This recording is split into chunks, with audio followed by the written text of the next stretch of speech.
Hello and welcome to another edition of REECAAAP.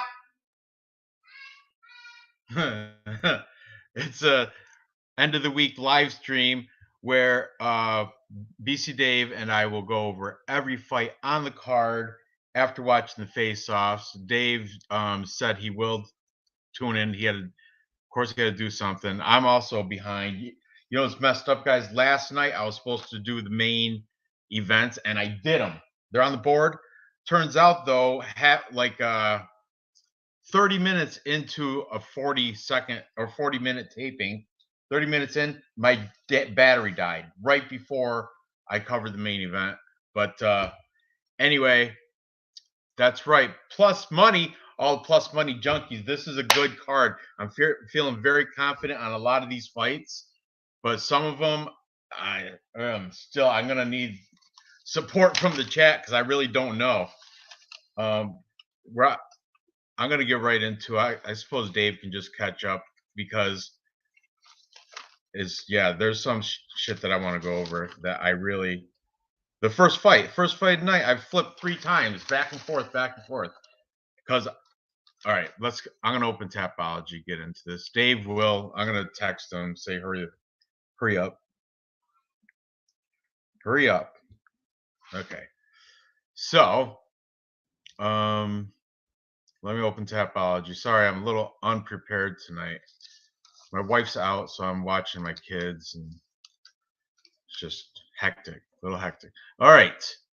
So the first fight, curtain jerker for the prelims, is Luis Saldana and Bruno Souza. Now, guys, this one, yeah, I know. I'm so sorry. I had like 30 minutes of it, but it cut right off because the phone died midway through. So it sucks. But I did do the breakdown, and I feel bad because I used some. No, they're all repeat cappers, but still, they didn't give the props this week. They didn't get their link displayed. You know, I feel like I owe it to them. But anyway, we'll get to that when I'll cover it live when we get there. There's Dave. There you are. You all set? Oh, you're cracking it? You're cracking one? Is that your first one? This? Yeah. Oh, you've been off all day, so you started early. All right. Guys, no problem. We just got this. We're good. Don't start slurring already. Yeah, I know. I'm not there yet. So did you hear? I did a whole show last night, but the battery died midway through, and I didn't even know. So I finished. I did like 45-minute taping, and I watched the playback when I was going to upload it. And well, first I should have known when I checked the phone it was black, and then the playback died out at like 32 minutes right before I covered the main event. But I was going to redo it today, but it's too hectic. Tonight's my wife's. She's out with her friends tonight. I give her, she gets that once in a while. So, but I'm gonna, let's introduce this first fight, the curtain jerker. I'm gonna go grab a beer. Oh, what? Just kind of as soon as I walk in. Oh, what were you just zoning out? Was I just not talking to you right there? You're just no. We're good. We're good. What was it? Real News, how's it going? I was watching the weigh-ins with Real News this morning. I didn't comment, but I saw him talking to MMA Junkie, cheating on Vlad. I know how it goes. It happens. All right. Let's get to this fight night. Curtain jerker. Luis Saldana versus Bruno Souza. That should be an interesting one. Starting off at 145 pounds, Luis Saldana coming off of a loss. He's 15-7. Just lost to Austin Lingo. That was about 6 months ago. Previous to that, though, had a nice 4-fight win streak going for him. Going against Bruno Souza, who is also coming off of a loss 4 months ago to Miltik Bagdasaryan. Bagdasaryan, he's one of my unranked picks. Yeah, he's actually a lot better than I thought he was. And that was 4 months ago. And then previous to that, he had 4 wins as well. All in the LFA. nothing too greatly impressive. So he did lose his first UFC debut to Milzik. Yeah, you know what? The dude is good, except his volume sucks. He doesn't throw. He's not very active. He's more of a counter. He's a reactor instead of being the active guy.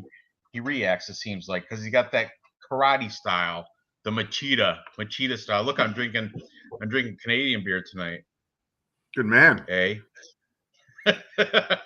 Yeah, I eh? say like, oh, But you're not even drinking good Canadian beer. You're drinking shitty Canadian beer. That's okay. Molson's good. What do you mean? What's wrong with Molson? What are you Nothing. piss in the water? No, it's decent. When you got nothing else, that's what you go with. Listen, I'm not much better. I picked it by choice. I'm not much I can't better. find that stuff. I told you. It's not. Can't It's find not. that. It's too low grade, dude. It's like step down. What is Molson? This stuff. It's the Is cheapest it stuff you step can down buy. from Molson? Oh yeah. Is oh yeah? Cheapest shit Oh, you can see? buy. Molson's kind of like the Budweiser of America. So Molson Exactly. is Canada. Exactly. I got you. Exactly. Or Labatt. Labatt's very popular here too. That's That's Canadian. blue. A little bit better. Yeah. Yeah. All right. Kind of like the Fosters of Australia. So this fight, I've been back and forth because I heard that Saldana. I heard he's a beast come round one, and the volume is definitely going to be on his side.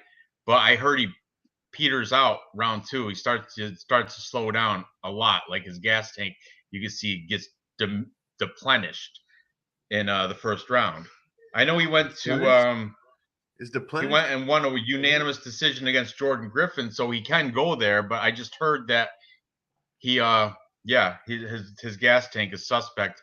And Bruno Silva, because he's a reactive fighter, he can pace himself. He can control his energy throughout the fight. That Melsik Bagdasaryan's a beast, dude. He was expected to win. They didn't expect Bruno Souza to even last that long. So I've been back and forth because Saldana's got I think he's got the volume. You have stats in front of you? Yeah, but not much. I mean, I've only got one fight for Souza. Yeah, they only got one fight each in the UFC, so there's not much to go off of. But I've got 3 fights for the stats for Saldana, but I know he throws a lot more. Yeah. He throws a lot more than Bruno Souza. That's for sure. Definitely a lot more. Yeah, Bruno Souza's like the protege of Lyoto Machida. You know, that tappity tap karate to get you. I don't know, but I don't know. What's your stance? What are you going to do here? I'm still kind of on the fence. So, I'm on the fence as well. I'm kind of leaning towards Saldana. I don't like the fact that Bruno Souza just lost his UFC debut. So having just lost his UFC debut, I think he's going to come back strong and put in a good fight for it. Whereas Luis Saldana might be a little bit more comfortable. I think he's got another at least 1 or 2 fights on his contract left. So, I mean, he doesn't need to win this. I think if Souza loses this one, yeah, it's going to be almost – we're getting close to that streak. He should have 3. He's only had 1 fight. Don't you get like 3 chops before you're out? Minimum, exactly. Look they call us the Chuckle Brothers down in Australia. Yeah, but if you lose 2 out of your first 3 Did fights, you hear what I said? You get fed to a monster. What's that? Sure, I said they call us the Chuckle Brothers in Australia, down under. You and I? Adolf just Adolf saying it. Look, MMA Chuckle Brothers is your guys' nicknames down under. Fucking love it. Great name. That is hilarious, isn't that? That's awesome. That is a good name. Oh, we gotta make T-shirts. Definitely. I saw you got one coming in the mail, buddy. Oh shit! I stole you one. That's all right. I lost that one. I lost that. What did I lose last week? I lost the main event. What was that? You lost the main event. Oh, you're right. Main event. I know. I'm such an idiot. I don't even feel bad about. I feel bad about. Why did I even take Takashi Sato? And why did you let me? And Dan Hooker. Why did you flip me on that? I was on Arnold Allen the whole day until until I talked to you, and you're like, "Oh, Dan Hooker, he's Yeah, I still picked Allen in my Tapology though. Oh, did you? Look Yeah, at I you. did. Of course, I fucked with you. Anyway, so what do you think? What are you going with? Bruno Souza or Saldana? It's gonna go to decision. I'll tell you that. And you know what? Yeah, Saldana throws a lot more volume. He's gonna be the more active guy. Souza's the judges don't like to see that reaction. That's why Smiling Sam Alvey, that's why he never wins, because he's a counter puncher. The counter punchers that are reacting and not being the aggressor, they always lose the decisions. So Saldana's going to win decision. That's what I'm thinking. All right, I'm going to pick the favorite on this one. I'm going to go with Souza. I think he's going to come back off. Souza's not the favorite. Oh yeah, Souza's the favorite. Is he? The line must have moved because Saldana was the favorite when I did my show. Souza's you're right. He is the favorite. Saldana's See, now why is that? Does Saldana have a shitty gas tank? Tell me the answers. I got nothing on Saldana. Honestly, I'm not crazy about him at all. At all. Yeah, Blood Money's going to the event. You're going to Ohio, right, buddy? Going back home to your roots. Going to watch the UFC Columbus. Good for you, man. Good for you. And look, thank you. Shitty gas tank for sure. So I've got Sam Alvey loses because he sucks.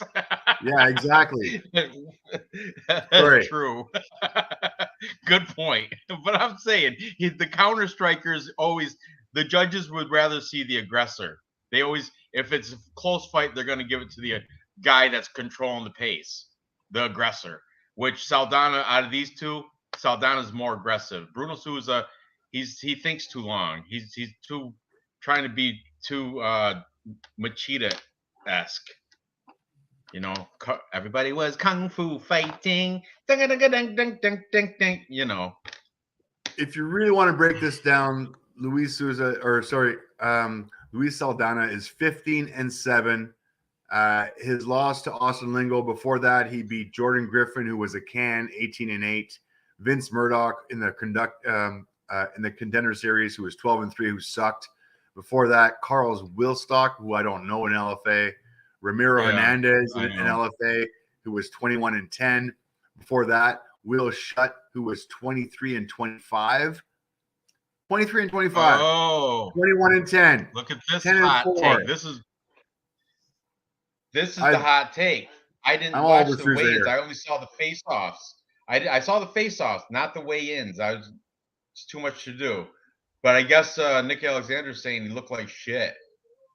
And that's why the line dropped. Because he was a favorite I think this morning. I believe he was. There you go. Thank you, buddy. I think Bruno Souza's a little bit blacker. But anyway. Shit. I guess I'll go with Bruno Souza too. I mean, I don't really care. I'm not putting a lot of money on this. I didn't put them into parlays. I got Saldana in one parlay that I made on Monday. And even Cody's saying Saldana looked terrible. So yeah, let's fade that Luis Saldana. I'm gonna circle Bruno Silva. I changed I think I even picked him on I picked him on Tapology already too. I did my picks today. I'm looking at the lines right now, and just looking at DraftKings, you're right. You started at plus 110, slowly became the favorite, and as of today, minus 120. He dropped quick. Yeah, because they saw how much of a piece of shit he looked like on the scales. Flip to decision for Souza, and you know Souza is a decisionator. Because he's got that strategic pace, like that pace, I don't know. I don't like it. I don't like that style. I don't like the karate style. It's my least favorite. I'd rather watch boring ass wrestling than just guys staring at each other and fainting each other all night. You know what I'm talking about. You've seen it a million times. Oh yeah. So anyway, what's next on because my order's all messed up. Let's see. David next Dvorak we got, this one. talk about fight IQ. This David Dvorak, you know, he's a chess master, like the game of chess. Oh, He's I like him. yeah, I like him so much. I'm a huge fan. yeah. I'm on the side of Dvorak also. But Matthias Nicolau, I mean, he will put up a fight. It's not like this is a confident walk in the park for Dvorak. This is going to be a challenge because let's see, Nicolau's coming off 1, 2, 3, 4 fight win streak, and they're against like Tim Elliott, Manel Kape. But you know what? Manel Kape beat him. I think I remember I took Manel Kape and I was calling robbery. I know I was a little bit drunk that night, but I was so pissed off. I'm like, that's robbery. Look, they're giving the decision to Nicolau because Manel Kape's black. I for real. I was in rare form that night. But then he beat like a couple other guys I don't really know, Felipe and Fran and Alan. He's on a good streak though. This kid Matthias Nicolau, and he's Brazilian fighting out of Nova União. But this kid, the other guy, David Dvorak, the Undertaker, he's on a 16 fight win streak. That's 16. That's great. He fights out of the Czech Republic, so he's not. He's from Eastern Europe, but it's not Russia, which is strange. But okay, the dude, I like him. I like David Dvorak. He's got a little bit of a reach advantage. I think his fight IQ is unmatched. I guess he's brilliant. Dude, like I said, dude's a certified chess master. There happened to be like a martial arts school across from where he went to play chess, and he started, chess master, ultra high IQ. Thank you. Yep. So I'm all over Dvorak, and from the sounds of it, so are you. Yeah. So am I. Oh yeah, big time. Dirty Reg, if you win, shirts in the mail. We'll see what happens. Oh, for the Tapology? Good luck, man. Good luck. Good luck to all y'all. Because I'm gonna win it this week. I feel good. I do. You are due. Ranj, you are so due. I've won mine this year already. I know. I've come so close. You're due. I lost by 10 points like 2 weeks ago. I lost by like 10 or 15 points, I think. Anyway, so no, let's catch up with the chat. I'm picking the dumber guy. That's a Matthias Nicolau. He's got a chance, Dvorak by close decision. He looked so intensive. He did. I liked him. Yeah, I'm gonna double down on submission. I like Dvorak by submission. No, I think it's gonna go decision. These are flyweights. I think Matthias Nick, he's Brazilian. I don't think he's gonna get submitted by. He fights out of Nova União. That's not shoot box. That's jiu-jitsu down there. And he's got wins, Darce choke wins. Like he's got some submission wins, I think. I'm pretty sure, Nicolau. I'd be scared kind of if it goes to the ground. But Dvorak he'll figure out the way to win, I think. Hey Noah Allen, what's up? I finish better than you, Ranj, every time. Yeah, as lately you have. Lately, I will give you that. Lately, but betting wise, I've been close to either making money. I haven't lost. Nicolau decision for me. I'm going with Dvorak, and I'm confident with it. I heard who's the 2 cents. I heard 2 cents is like a plus 150 in that mecha competition. But anyway, that's that Mr. Arkansas, his little camper competition. You're on Dvorak. I'm on Dvorak. I'm going to circle him as a possible because the odds are close, right? He's like a minus 130 maybe or something. He's a minus 138 on Bet365. Yeah, that's a nice value there, I think. So I'm gonna put a little. Where's my sheet? I'm gonna put a little star by Dvorak. I already got him in a round robin parlay. I got some good round robins already placed. And Dvorak, I'm solid. with. I haven't even flipped not once to my thighs, Nicolau. All right, moving up the card.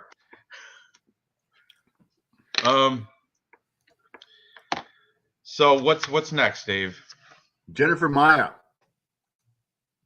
against Oh yeah, Manon Marianne Fiorot, the beast. Marianne Fiorot. Manon. Sorry. Yeah, and you know what they were saying? They don't even pronounce the O, the OT at the end. They say Manon Fior. That doesn't. It's not correct. It's Fiorot. Fiorot. Yeah, she's Fiorot. French. Fiorot. Even in But French, when they called her out, French, it's Manon Fiorot. yeah, exactly. But and the when they weigh-ins and face-offs, there's a Manon Fior. That's it, Fior. Yeah, fuck it up. Whatever. Jennifer Maia, you know what's decent about her? She went to decision with one time with Valentina. Am I right? Yeah. She went to decision with Valentina. That's one of her highlights. Because I mean, what else did she armbar Joanne Wood? And that was back when it was Joanne Calderwood. I think Joanne Calderwood whipped Joanne Wood's ass, to be honest with you. If Joanne Calderwood was fighting, I would take her. But tonight, I mean, we'll talk about it when we get there. But anyway, Jennifer Maia, she's coming off losses to Caitlin Chukagian. She beat Jessica I, who's washed up. Lost to Valentina. She beat Joanne Wood, Calderwood. And she lost a time again to Caitlin Chukagian. And she's like, I guess she's from boxing base because she's from Shoot Box Monstro. And she's got a black belt, but she never uses it because she never goes for takedowns. Manafiro is going to walk with a takedown. She beat the crap out of Roxanne. Well, when was that? 10 years ago? Oh, I can find out. Hang on. I bet you it was pre 2016. Give me a second. 2019, Roxanne Modafferi, unanimous decision. Well, I never said Roxanne was good. I just said I'm a fan. No, I know. So, Manon Fiorot, anyways, is gonna walk through Jennifer Maia. She's a beast. Manon Fiorot, let's look at her last 5. You got it up there. You got Tapology up. She hasn't lost friggin' ever. I know. She is since a clinical her UFC beast. Right.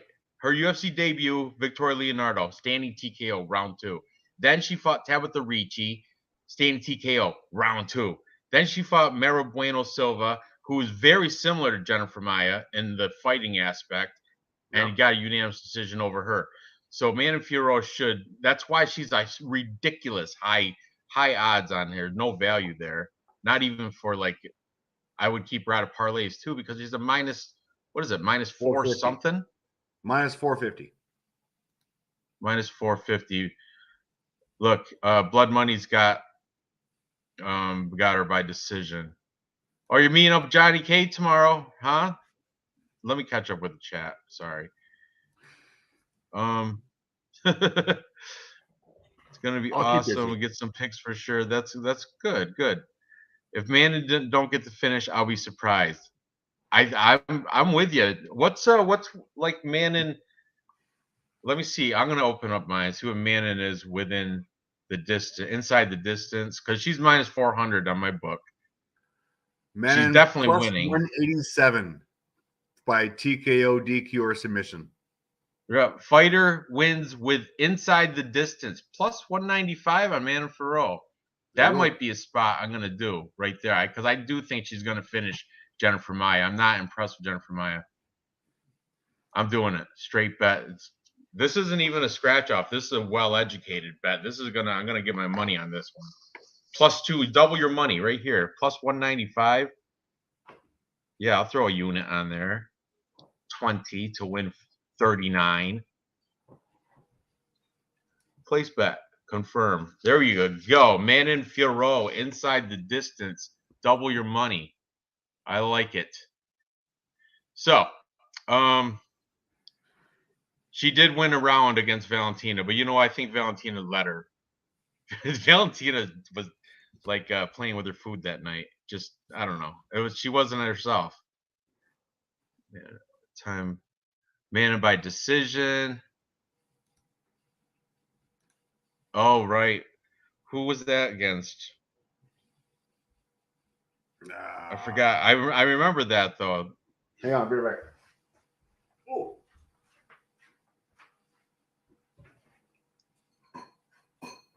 Right. She did go 5 with, I know, but like I said, I think Shevchenko wasn't being herself that night. Maybe she was feeling a little pity or something. She wanted to get more fans interested in, oh my God, someone's actually winning a round.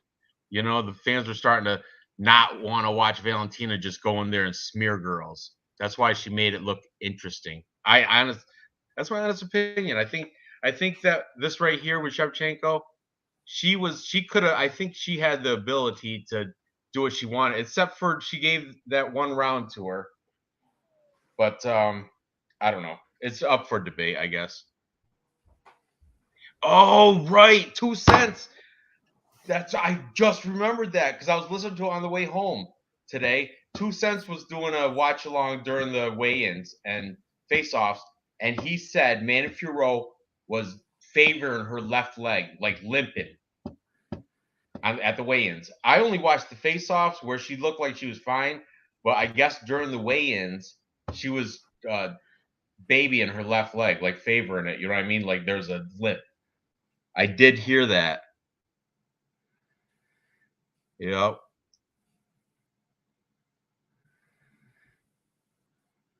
Good point. That's now bets are placed on the stupid inside the distance, but I said I was gonna leave her out of there's no value in her at -400, so I would leave her out of parlays anyhow. She's still gonna be my pick on Tapology, but yeah. I'm not gonna put a hedge bet on Jennifer Maia. I just don't see it happening. Even with a Manafuro could tie one hand behind her back and have her hop on that bad leg, and she'll still whip Jennifer Maia's ass. That's what I think.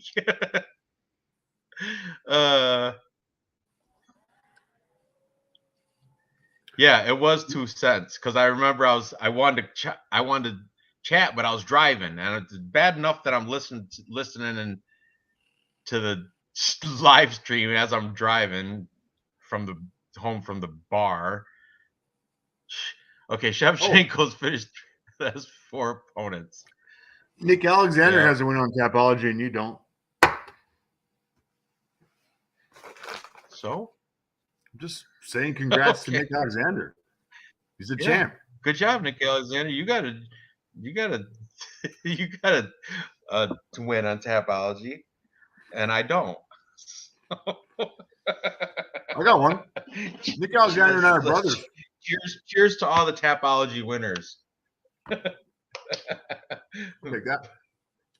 Kairos has 2. That Kairos could have like 4 T-shirts right now if he just came to the live stream. He's only got 1 win. He's only got 1 win. He's come in second like a bunch of times. MMA Jesus though. He had back in the day when it first started. Kairos was winning every week. Yeah, last year he was winning all the time. Yeah. No, MMA, but Death the Dude has 2 wins. He's leading the pack so far. So props to Death the Dude. Yep. Too bad he doesn't chime in on it. Some of me does. Cody's been close. Cody's been close. Yep. Even Mbe's won it once. Remember that? Last year she won it once. Yep. She won. I've never won it. It's not easy to win. Never won. It's not easy. Okay, so let's move on. What's the next fight? All right, where are we at here? We have. Oh man, I got Aliaskov Kizriev, right? Thank you. And Dennis Tyolailen. The Russian fight. Tuyululin. The that two name Russians. is just a. Yeah, I can't. The Tuyululin. That is a mouthful. That's a tough one. Tuyululin. Yeah, I get this. The Black Wolf Kizriev is a beast. He flips a switch when he gets into that ring and puts on his like dominant psycho performance, and he just whips people. Like his last fight, he choked him out in 50 seconds. That was a Contender Series. He's well rounded because he's undefeated, right? In his 13 victories, he's got 5 knockouts, 3 submissions, and 5 decisions. So he can go the distance, he can submit you, or he can knock you out. It's whatever he wants to do. This dude's awesome. I like him a lot, and I don't know about this other guy from the Brave CF. I don't even know why he got the invite. I guess he's rugged. I guess he's very durable. 10-5, not bad. He's short notice guy though, for a guy whose name is even harder to say than his. So for real, the first name it's Abosupian Magomedov. That's who he's coming in. This Dennis guy is coming in for. But he's bigger. He's got 4-inch height advantage. 4-1 in his last 5.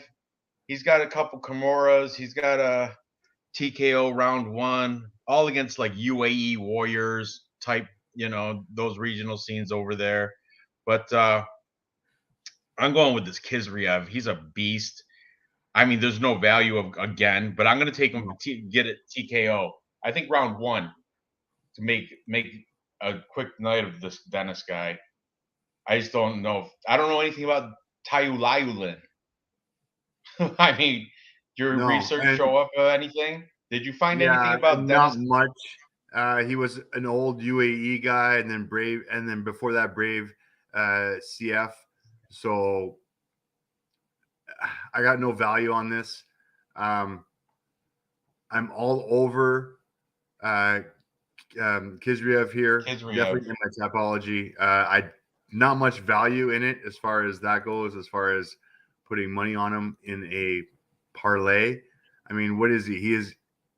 He is a minus 1,000. Is he now? That line just blew right up. Imagine if it's a trap. Imagine if this guy Dennis comes in and just clobbers them and just fucking busts everybody's parlays. Who knows? But there's no value in it in parlays. There's no value in bets. The only value is Dogger Pass. My Tapology is obviously going to be him. I'm going to pick him within distance because he seems to finish shit. He is undefeated. The other guy's taking this fight on short notice. Yep. I got nothing to say on this one. I'm keeping him. I have him in the show parlay, but that's the only one I'm putting him in. Kizriev, but he should win. I don't see this Dennis Tintin. No. I don't see Tintin. If he loses, we got some serious problems here. Yeah. If he loses, that is definitely a bookie trap. I mean, even within distance, he's in minus 350 within distance. Like minus 350 within distance. Some people, where's Cody? Some people like those almost sure thing odds. The parlay, like 3 huge favorites to get a plus 110. Like, I get it, minus 1,000 is too much. I know. If you did put him in, you should have got him at minus 450 earlier in the week. Believe it or not, in DraftKings, he's at minus 1125 in DraftKings. Holy shit. Let me see what he is in Bet Online right here. I got it. Excuse me. I do not have Bet Online. Minus 1,000. Yeah. Tulian's plus 600. Widest line on the entire card. For sure. Big favorite. It's a trap. So, the over-under is 1.5. Over-under is 1.5. You get plus money if it goes over 1.5. If it goes over 1.5 rounds, you get plus 165. It's going to be within distance. Maybe round 1, maybe round 2. If the cat decides to play with his food, sure, it'll be round 2. If not, it's going to be round 1. I don't know. You don't know this guy, Dennis. If there's a shark that shows up, shark, blood in the water, round 1, it's over. I don't know. This Dennis guy, he can last a round and a half. Don't you think he can last a round and a half? Not against this guy. Look, his Kizriev in round 1 is a minus 140 with the bookies. Minus number for a round 1 finish. I know, it's pretty scary. Yeah. That's disgusting. Stay right away from this crap. Yep. No value on it. Run away fast. Favorite or pass, and I'd rather pass than have that big line. All right, yeah, that's why I'm thinking I might take a shot with over 1.5 or plus money. It's plus 165 to go. Not bad bet. 4 and what is it? Or 3 or 5, 6, 7 and 7.5 minutes with a little 30-second break in between. 7.5 minutes is a long time. It is. That's a whole wrestling, almost a a whole long wrestling. time. Yeah, I know. But you get a break after 5. You last 5. If you last the first round, you got it licked. Okay, what's next? Long time. Yeah, take a shot and pray. The bookies do know. You're absolutely right. They know. Okay. They live by it. They have to. They got to put food on the table too. Bookies are smart. Okay, move up the card. Move on from this. Takedowns Dana versus Chris Gutierrez. Ooh, I guess it's Batgary. That L is pronounced with a E. No, I'm just saying. I would say calling it Batgarel also, the whole Dana Batgarel. And I thought it was Dana Batgarel. Now it's Batgarel Dana. Yeah, What the hell? What is it? What is his first name and what's your damn last name? Batgary Dana. Dana Batgary. It's just same like Yadong Song. Is it Song Yadong or is it Yadong Song? Just let me know so I can say it right. It's Oh, is it Picks Comparison Capper? No, it's Capper Comparison Picks. Same shit. But Batgary. Alexander Nick with 2 first names. Can't have 2 first names. Alexander Nick. Alexander Nick. Just gonna put that out there. Okay, so we got the Storm from Mongolia, Dana, Batgary, whatever. He's coming off 3 nice wins. Brandon Davis TKO round 1. Kevin Natividad, that was also 50 seconds of round 1. And Guido Canetti, round 1 left hook. Just wiping them all out. His UFC debut, he lost to Healy Alatang, another Chinese or Mongolian guy. And that was unanimous decision. Give that up to Jitters, I would imagine. It's a UFC debut. But this guy, Chris Gutierrez, is no joke either. Chris Gutierrez coming off a split decision win over Felipe Colares. He beat Andrew Ewell by decision. Draw with Cody Durden. And his last loss was to Leone Barcelos. You going to bed? Yeah? Yeah, I'm going to bed. Good night. Good night.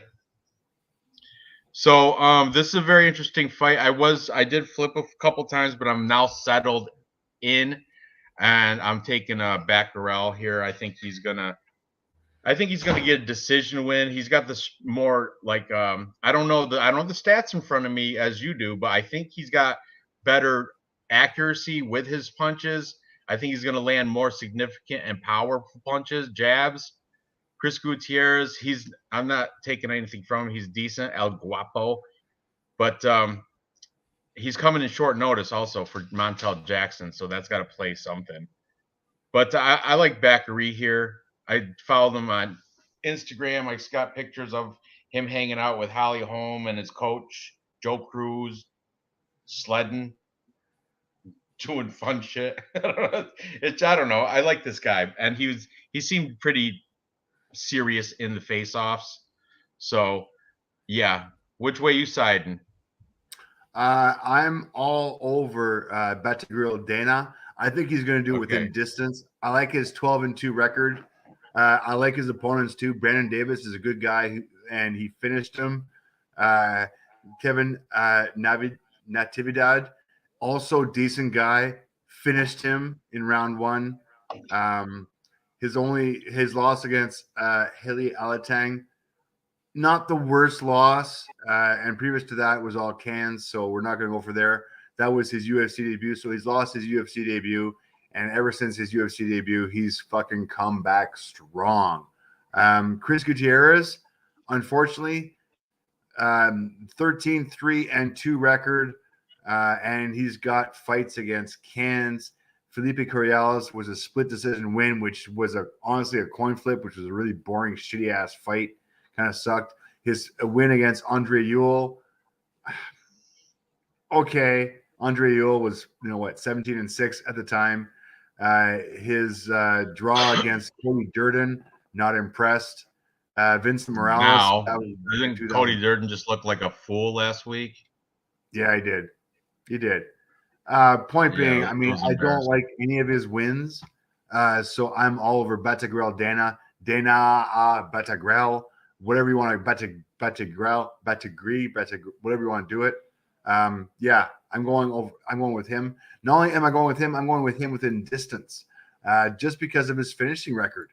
Batagrel Dana. Yeah, you're right. I'm looking at it again, and he is knocking people out. He doesn't like it's all round ones. Like it's not a bad hedge bet if you guys want to put a scratch off ticket on this guy finishing him off in round one. I'm pretty confident. Like seriously, round one. Let's see what that line is. Plus 400 is a decent friggin' fight. I mean, even in by KO, TKO, DQ, or sub is plus 160. I love the plus 160 at that. And I'm all over it. If I look at his stats, 6.28 strikes landed per minute. 6.28 strikes landed per minute. That's a hell of a lot of strikes landed per minute. And his strike absorbs 2.73. So he's dishing off a hell of a lot more than he's receiving. If I look at Chris, his strikes landed per minute 4.63. I get it, not bad. Strike absorbs 2.5. Just Batagrel Dana wins on all stats on this guy. So I'm calling it Dana within distance.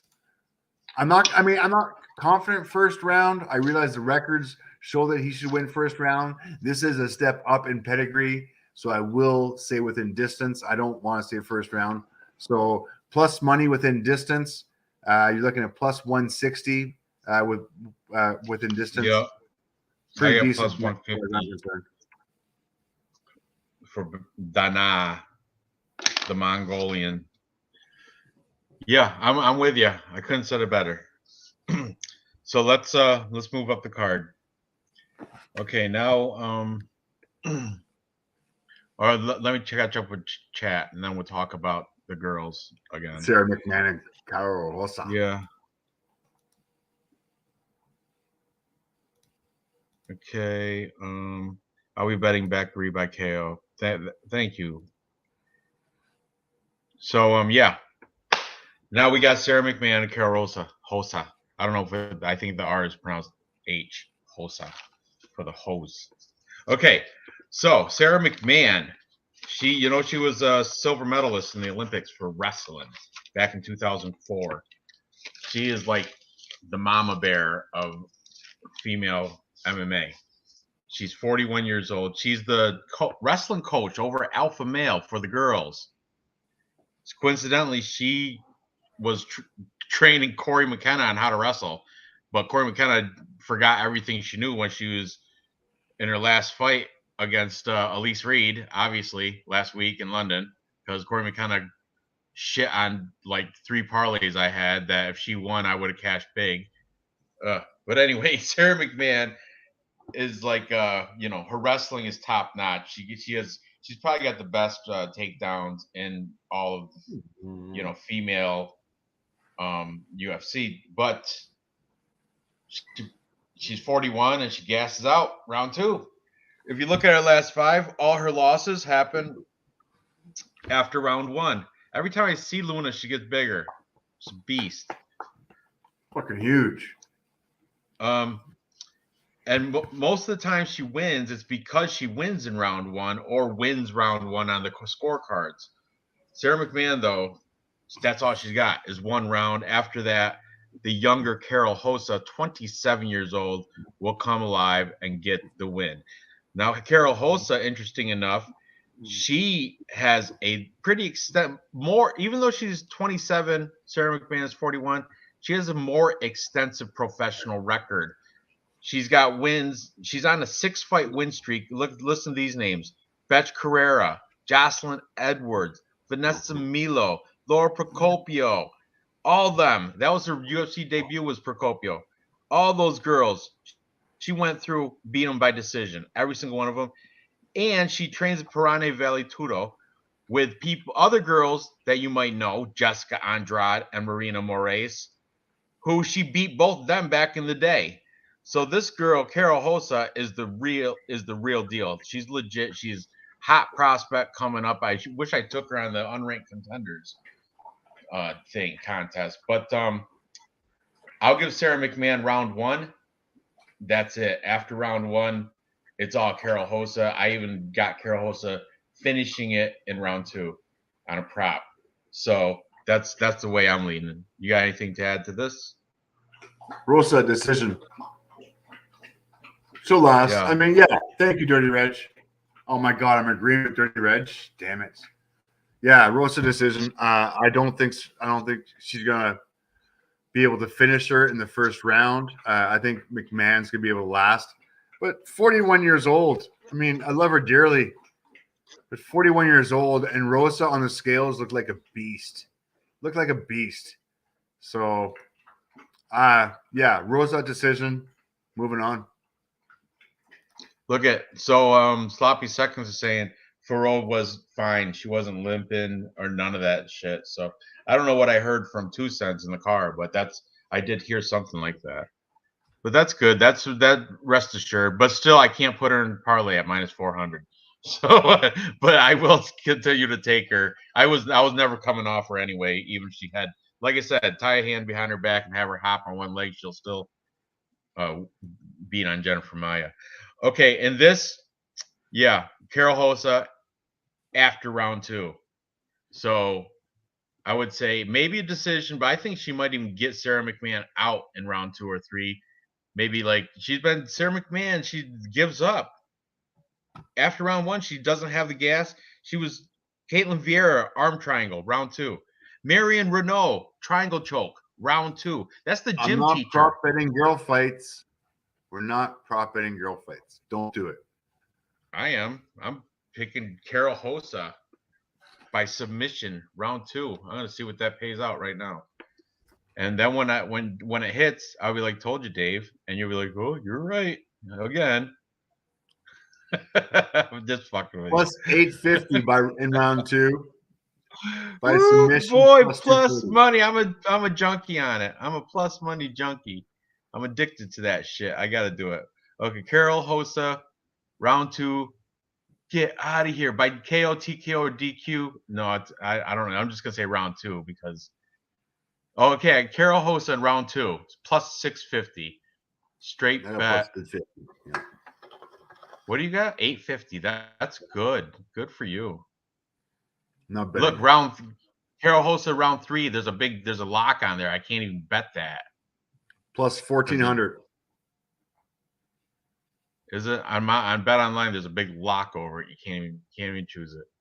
So yeah, I'm gonna take Carol Hosa round 2. Straight bet. Just a half unit play. Yep. Done. Confirm. All right. Let's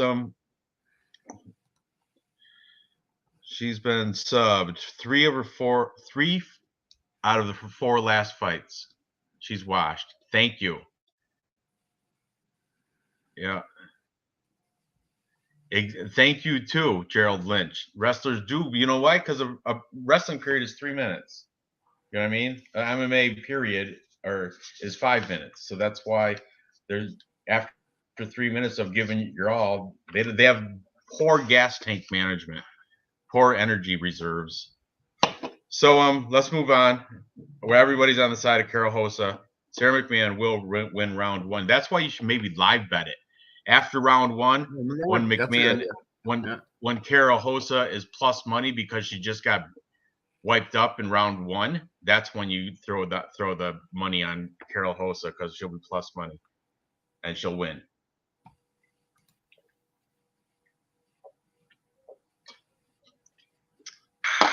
Tastes so good when it hits your lips. Moving on. What's next?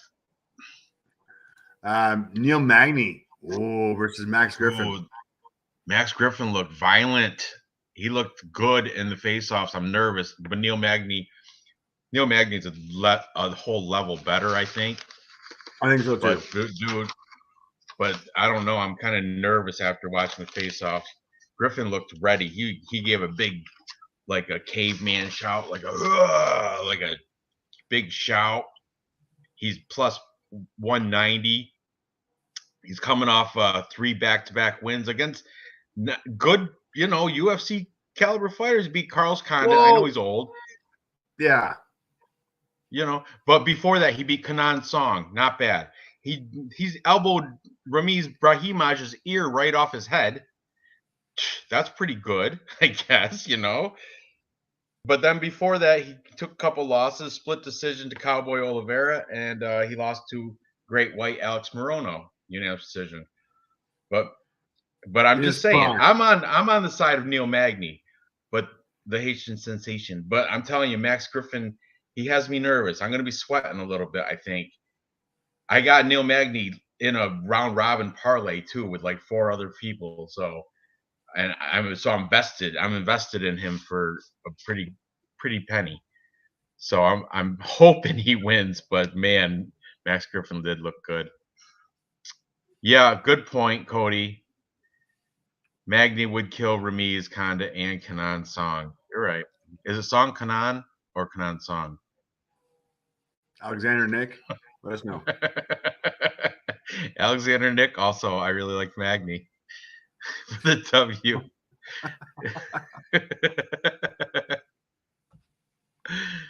Oh, Magny Forns is taller. Yo.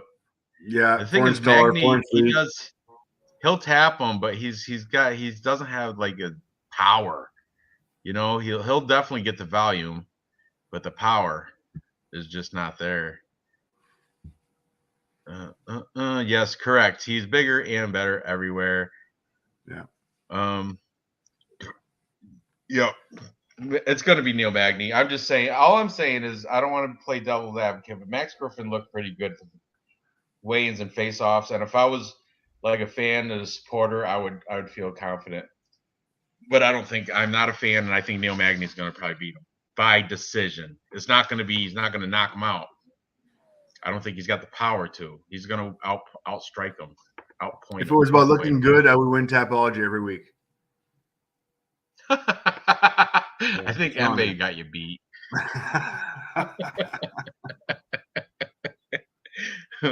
But anyway, yeah. So let's move on because everybody seems like nobody's saying anything good about Max Griffin, Max Payne Griffin. They're all in support of Magny, which is understandable. He should win. He's kind of like a lock. I just don't like to use that term because there's no such thing as a lock in fighting. It's man versus a man. You know what I mean? The closest thing to a lock is that Dennis Tintin against Khizriev. Khizriev's the lock. You know what I'm saying? So, moving up the card, we're flying now. We've got this one low key, very good. I want you to pull the stats up on Mark Diakase because we got Mark Diakase versus Vyacheslav Borshev, Slava Claus. This one is Slava Claus is in high regard, big favorite. Well, not big. He's like a minus 160, I think. Let me see what it is for Borshev.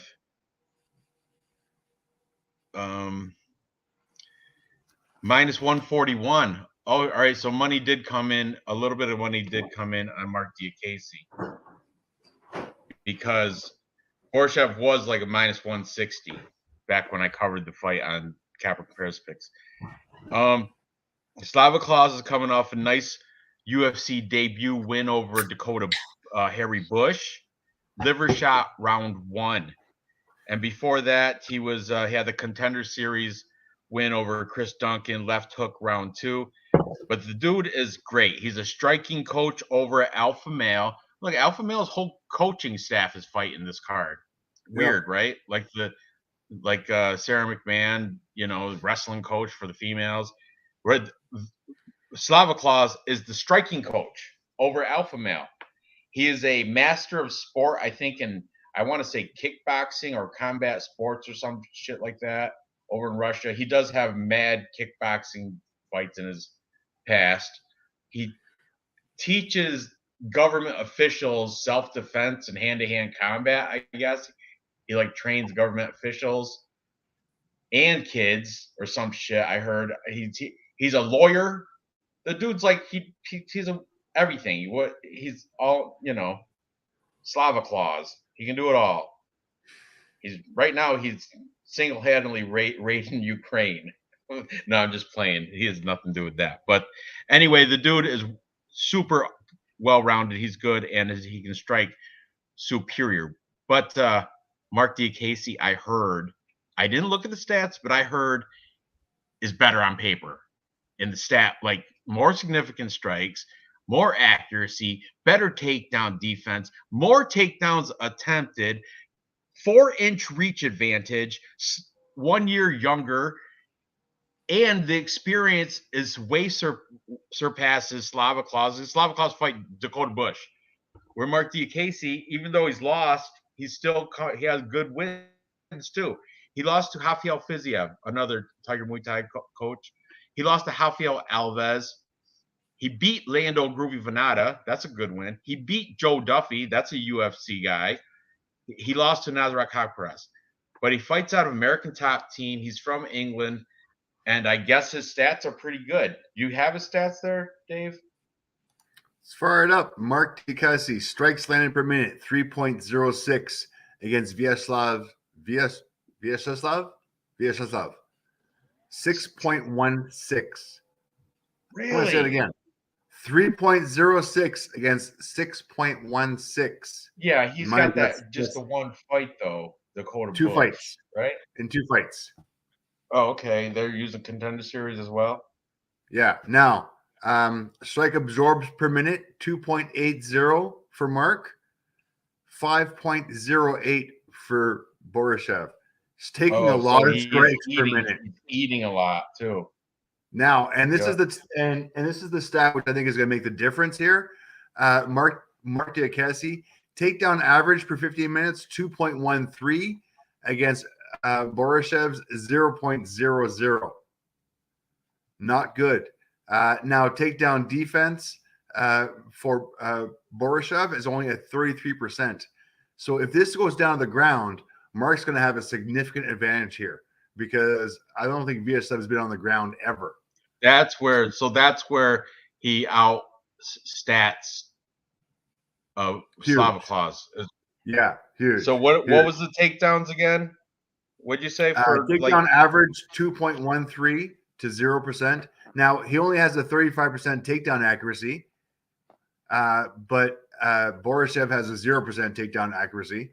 Takedown defense 62% for Mark, 33% for Borishev.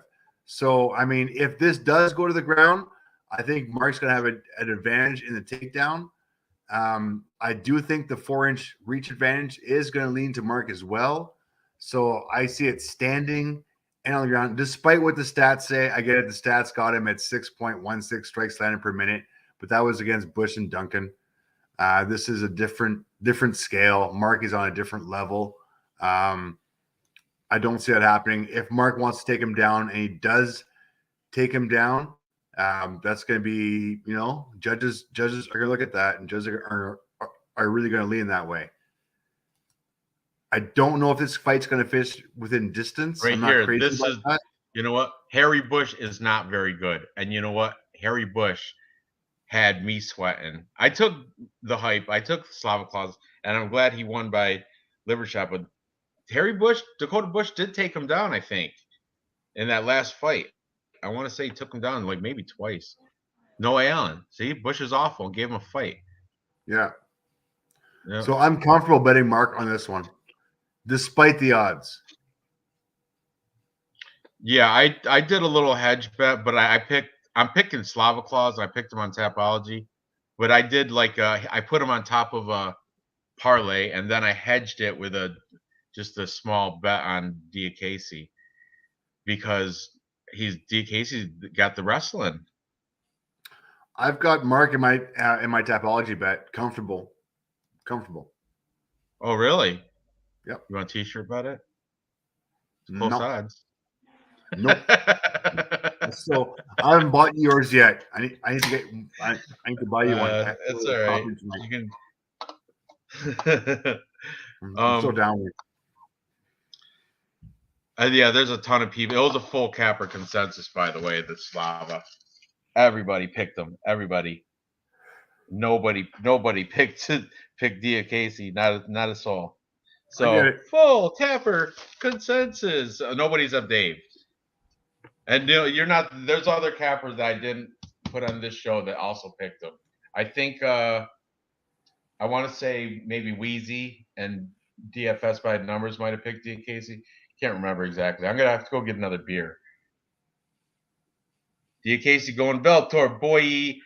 So move up the card, Dave. Introduce the next fight. Oh, next fight. Aleksei Olenek versus Ilir Latifi. Aleksei Olenek now. Aleksei Olenek, big boy. I like him. 44 years old, coming off of 3 losses, though, to Sergey Spivak, to Chris Dackhaus, to Derek Lewis. I mean, his last fight was his last win was against Fabricio Verdum, and that was almost 2 years ago. And Fabricio Verdum, not in the greatest shape back in the day. And previous to that, Maurice Green, who he subbed by armbar. Maurice Green's a great football player, but not the best UFC fighter, and that was a couple years ago as well. So I love the guy. He's 44 years old. He's going to have a huge height advantage. He's going to have a huge reach advantage. I think he's ready for retirement. He's coaching a bunch of guys. Watched a bunch of interviews where he was, he's got a bunch of guys who have belts, who are doing really well, who are going forward. I think he's looking at the next step in his future. I believe this is the last fight on his contract as well. Damn, it's gonna be hard to put money on Olenek on this one, guys. I'm gonna have a really, really, really hard time. Now, Latifi, the sledgehammer. Latifi coming off of a win almost 9 months ago against Tanner Boser. Decent win. Previous to that, that was his bounce back win off of his 3 losses. He lost to Derek Lewis. He lost to Volkan Ozdemir, and before that, Anderson. That was 3 years ago. So I think this is part of either Latifi's comeback. Yeah, he's been serious. He's back in the game. He's up for this. He is the younger fighter. Granted, he's given up 4-inch height advantage, and he's given up 5 inches of reach. I still see him coming ahead with the win on this one. I think Aleksy's ready for retirement. 44, almost 45 years old. He's got no business in the ring. Even though the heavyweight guys can fight when they're older, he's too busy coaching. 76 fights. That's a lot of wear and tear, right? He's got the 76 fights. It blows my mind. And Olenek is right now the oldest guy on the payroll, on the UFC payroll. Oldest fighter in the UFC right now. I'm all over Ilir Latifi. I'm confident too. I don't care if he's, Olenek wasn't like topping out. He was 140 or 243 in the weigh-ins. So it's not like he was topping out. He wasn't over 260. He wasn't that much heavier than Latifi. Even if was he? I didn't catch Latifi's weight, but yeah, I don't think. And if he is bigger, that I think his cardio is garbage at 44 years old with all that wear and tear. Latifi's going to catch him with an overhand right and put him down. Put the old man out of his misery. I'm just talking shit, but for real. Olenek, he's 40. He's going to be 45 like soon, like a month or 2 or some shit. So, yeah, I'm definitely taking Aleksei Olenek here. I'm sorry, Ilir round Latifi. two. I'm taking. Yeah. Yeah, I just think KO TKO round 2. I'm also saying that too. Yeah. I feel comfortable with I'm that. gonna see what the prop is for that. Ilir Latifi. Right now he's minus 205 just on the money line.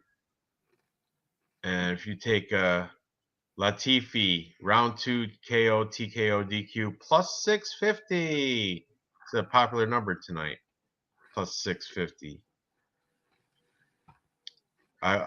That's calling it round though. Do you think you're thinking round 2? Probably, right? Yeah. He'll last the first round. I agree. Straight bet it. Let's do it. Yeah, whatever. And place bet. There we go. Ilir Latifi. I'm confident. I just hope it happens round 2. So nobody's in the chat, right? Oh yeah, Ilir by decision. Let's see. Latifi, the wrecking ball is a lock. I agree, Alexander Nick. Ilir by decision. Well, I think it's going to be inside distance. I think Olenek's cardio is not going to be there after round 1. He's just taken too much damage this far in his After career. I round don't 2. think he. Yeah, TKO round 2. So, move up. Is it Matt Brown next? No, Askarov versus Kai France. Oh, that's right. They moved the order because Matt Brown's playing at home. Home field advantage for Matt Brown. All right, Askarov and Kai France. This is a great one. Don't blink, Kai France. He's coming off nice wins. Nice win against Cody. Go ahead, I'll keep talking. Nice win against Cody Garbrandt. Punches round 1. Garbrandt was fighting in the wrong weight class, though. He did drop down to flyweight to take that fight, so he was coming in a little bit sucked out, a little bit weaker than normal. I remember it was the same card that Sean O'Malley fought on, and who else? Julian Paiva. That's who Sean O'Malley fought. Julian Paiva, that card. There's shit talking, Cody Garbrandt, but look at Cody Garbrandt got knocked out by Kai France. That was like his 4th loss in a row or something. Downhill slide for Garbrandt. But before that, he's got a nice win over Rogerio Bontorin. Also round 1. Punches. Before that, he took a loss to Raw Dog, Brandon Royval, guillotine round 2. Kai France, that's where his weakness is. It lies on the ground. He is a striker for sure. But I guess City Kickboxing, that's where he trains out of. His takedown defense and his get-up game has improved greatly from my understanding, from what I've heard. Since he got a win against Tyson Nam. He lost to Brandon. His fight record goes far back. I keep going with big names. Dana Bakary, he beat Kai France back in the day. But the dude has been around, 23-9. But he's taken on Askar the Bullet Askarov, sharing the same nickname as Valentina. I like it. I really don't, but whatever. It is what it is. Askarov is he was born only 20% hearing. So everybody pretty much that can hears better than us. He's like deaf, except he can hear still like 20% what we can, from what my understanding, what I heard. He's coming off nice wins though. Beat Joseph Benavidez. He beat Alexander Pantoja. That's a great win. And he beat Tim Elliott all by unanimous decision. And his UFC debut was against Brandon Moreno, which he had a draw. Didn't take a loss, took a draw. 14 no losses and 1 draw. He's from like Absolute Championship Berkut. He trains with same gym as King of Kung Fu, Muslim Salikov. That guy's got like 100 kickboxing fights, Muslim Salikov. Anyway, Askarov does have the Dagestani wrestling and the great takedowns, and that's where he has the upper hand over Kai France, the striker. And if it does stay on the feet, Askarov. And we are lagging. I will take over. If it does stay on the feet, yeah, Kai France might have a chance. But let's be honest here. The path to victory for Askar Askarov is going to be taking this guy to the ground. Going over some stats. Askar Askarov, strikes landed per minute, 3.37 against Kai France, 5.09. Askar doesn't want to stand with this guy. Why would you? It's kind of fucking crazy. Strike absorbs per minute, 2.65 for Askar, 3.79 for Kai. Kai even takes some punches more. But the stats that are going to matter here is Askar Askarov, takedown average 2.75 against Kai France, 0.51. Ouch. If this goes down on the ground, Askar Askarov is just going to fucking ride this guy and get to a judge's decision. Not pretty, not impressed. I get it. If you look at Askar Askarov's record against the guys he's been fighting, Joseph Benavidez, 28-7. Alexander Pantoja, 22-4. Tim Elliott, 15-9. Brandon Moreno, 15-5. Rascal Askarov, 7-2. Kai France, 23-9. I get it. They're building Askar Askarov up.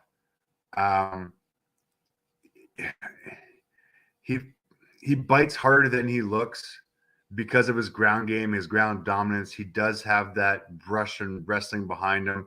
He is still undefeated. The only draw he's got was in 2019 against Moreno. 2020 win, 2020 win, 2021, 2020. Kai France is being served up here. I apologize. I mean, I really want Kai France to win. I want to pick him. I just don't see it happening. So I'm going to lean towards Askar Askarov. Looking at the odds here, he is at a -400 and Kai France at a +300. Even on the prop bets, they're looking at Askar Askarov, the bookies, -120 for a decision win. Kai France, all over the plus money. If you guys like Kai, by all means, hedge bet. Not so bad by a decision or technical decision, +550 by KO, TKO, +750. Nobody's on Kai France here. Everyone's on Askar Askarov with good reason. So, yeah, let's go with Askar Askarov. I think he's going to ride him. It's going to be a decision win. Ranj just messaged me. He's going to try and get back on in a second. Going over to the chat, let's see what we got here. Ranj froze up thinking about Natasha. We all love Natasha. Alexander Nick putting some good jabs in there. Grappler versus striker for sure. Yeah. And then grappler versus striker, Noah Allen. I'm going to pick the grappler most times, especially under Askar Askarov. I can't believe these guys are ranked 4 and 5. It's kind of funny that it's that close. Nick Alexander, same. I really like Kai, but bad matchup for him. Askarov of lock, yes. Nick's fading the Aussie, all I needed to hear. Even if Kai hits him with his most powerful combos, it won't do anything to KO Askarov. I get it. All right, so we're all on Askarov on this one. I think we are all on Askarov. Full cap recompenses or full chat consensus on this one. Moving on to the next one, guys. Who we got? Oh, Matt Brown, Brian Barberina. Damn. Matt Brown, Barberina. Matt the Immortal Brown coming in 41 years old, 170.5 pounds of fit fucking Matt Brownness. I think the odds here on this fight are pretty close. Matt Brown's coming off a win off of Diego Lima just over 8 months ago, where he knocked him out. Brian Barberina is also coming off a win where he beat Darian Weeks, the undefeated Darian Weeks, 3 months ago. Sorry, did I miss a lot? Hey, I really don't know what the fuck happened there. But it's all good. We went over the Askar Askarov fight versus Kai France. What's everybody taking? Noah Allen, Nick Alexander, Blood Money MMA bets. I think we are all on All right. Kai France. So put all your money on Kai France there, Ranj. Let's see. Okay. The Dwarf versus the Deaf Man. Askarov the play here. Askarov, future champ. Froze up thinking about Natasha. Grappler versus striker for sure. I really like Kai, but bad matchup for him. Askarov lock. Nick's fading the Aussie. Everyone's picking Kai. No. Don't worry about it. Don't read the comments. Everyone's picking Kai. T-shirt bet. Let's do it. I'm not taking Kai. You are? You're taking France? No. I'm trying to get you taken. Oh no, I'm not taking him. I see a way he can win, but I don't think it's gonna happen because he can't defend the takedowns. Askarov is gonna win with the wrestling takedowns. I think he's gonna probably get a decision. I don't think it's gonna end quick or anything. I think it's gonna be a lot of Askarov just holding his weight, keeping Kai France on the ground. Kai France trying to get up and not being able to. A lot of that control time shit. Yeah, we went over the records, we went over the stats, we went over everything. We're all over Askarov. He's going to control him on the ground, take down. There's no reason for him to stand up with Kai. I don't think he's deserving that huge line. I think he should be more like maybe a minus 230, not a minus, what is he, 360, I'm not going to try to open up Bet Online. I think it's what I got him a minus 400. Are you kidding me? See that? That's not. I think he should be half that, minus something, minus 230. That's what it should be. DraftKings has him at minus 425. Everyone else has him at minus 400. Maybe a little bit minus 410 at yeah. You're all pretty much. FanDuel has him at minus 420. So yeah, minus 400, best you can get. Yep. All right. So move up the card. Now we have Immortal Matt Brown, right? That is Immortal Matt Brown. And Bam Bam Barberena. Good. I like this fight because Matt Brown is fighting at home in his backyard, and he's the 41-year-old.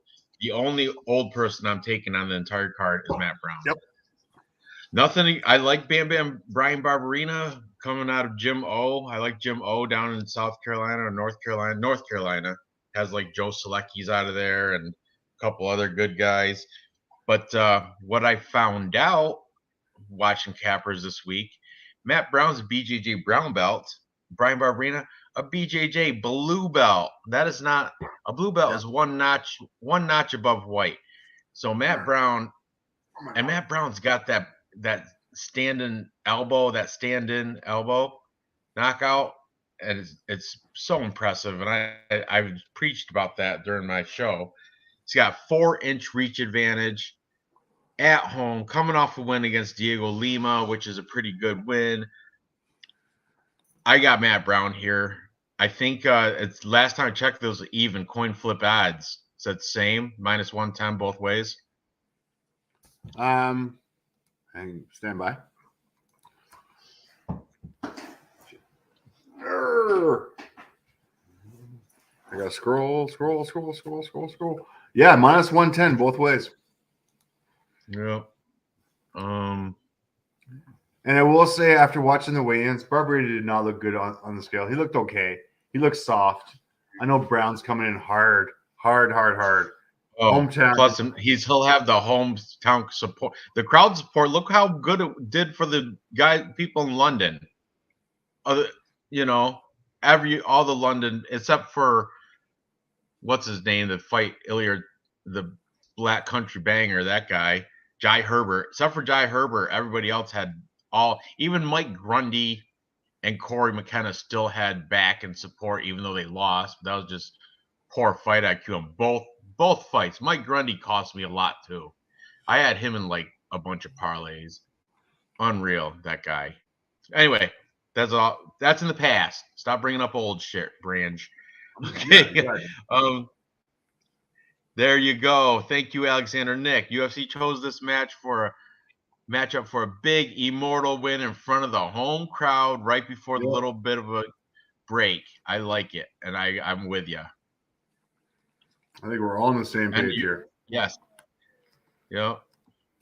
Herbert even did better than I thought too against Ilya Tuperia. Grundy McKenna, Euro trash grappling. You're my Euro trash grapplers. So, you're on the side too with Matt Brown? Yeah. Oh yeah.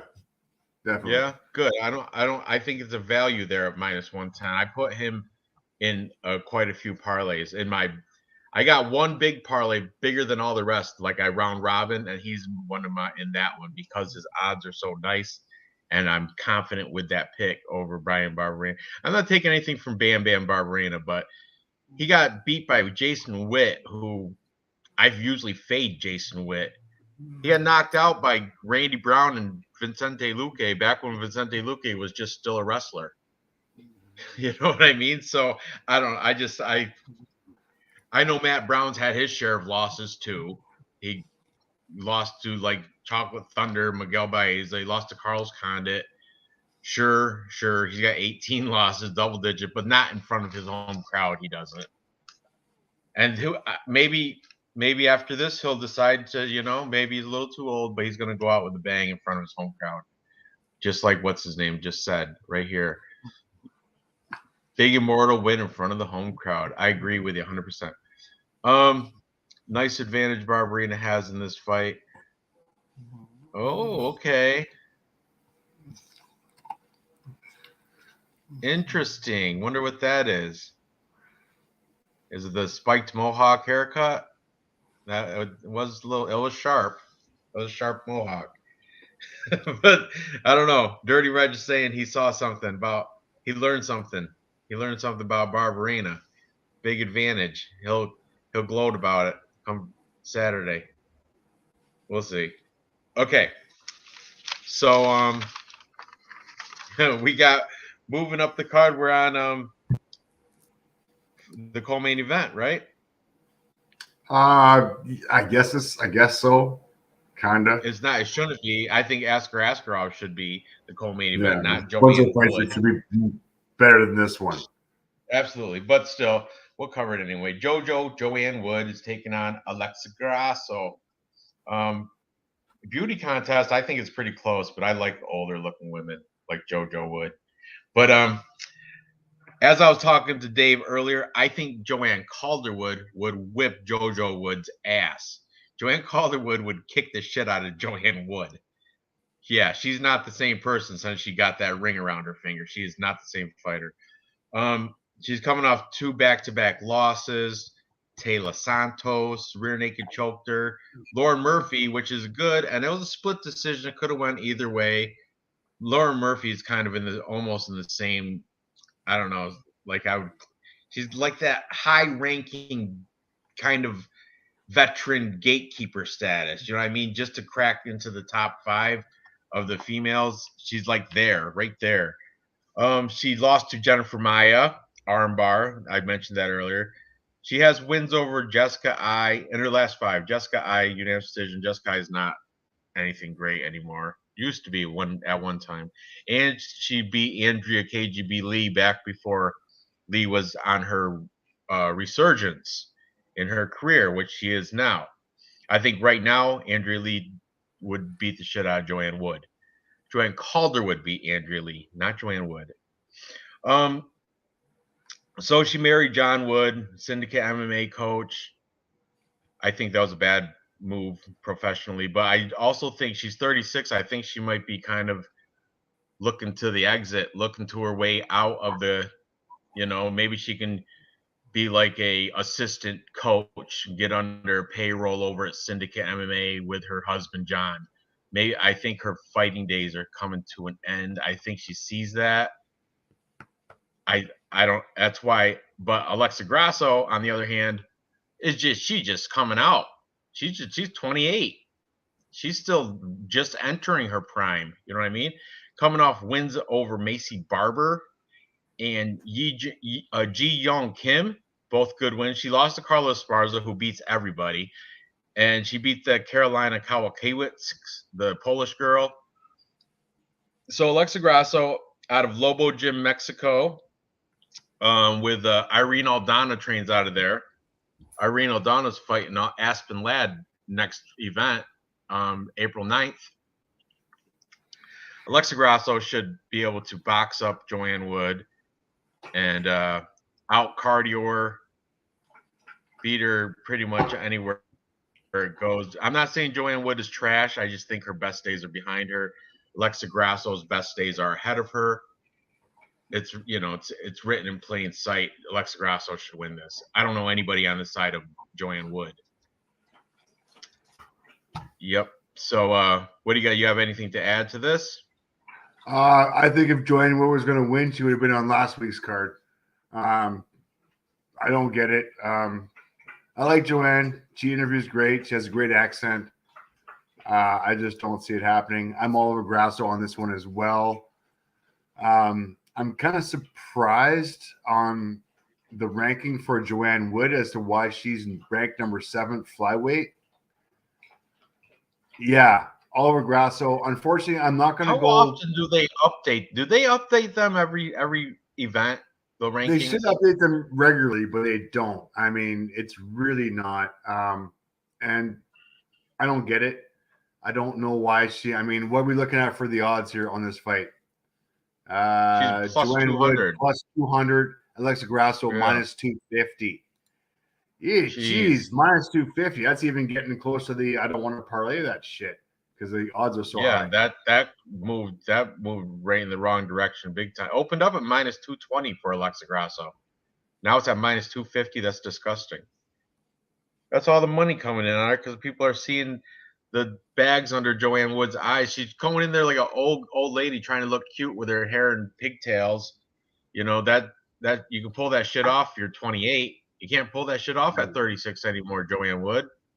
Maybe when you were Joanne Calderwood, you could pull that off. When her Tapology picture, she looks like she's 18, all like a young whippersnapper with the reddish hair and the, in her Tapology pic. And then in real life, you'd look at her and like, look at the bags on her. She's looking like her and Lauren Murphy ought to be waitressing over to some diner, giving you coffee at 3 o'clock in the morning, trying to sober you up before you drive home. That's the Joanne Wood that I'm seeing now. It's like, my fucking Tinder pictures from when I'm 18 too. I get it. You gotta hold on to that shit. I get it. You gotta hold on to that shit hard. But no, it's not there. It's not there. Tinder pictures from when I was 18 too. Oh, good one. Yeah. They should update those Tapology pictures for real. I'm verified. Joanne Wood, she looks for real. Joanne Wood in her Tapology picture looks like an 18-year-old. Looks like she got braces. Her mouth guard looks like braces. Like, how old is this girl? Oh, it's Joanne Calderwood. They just Joanne Wood. Okay. Oh no! Another time for beer run. We better be getting close to the main event here because we're good. Oh boy, we are. We're into it right now. Let me make sure.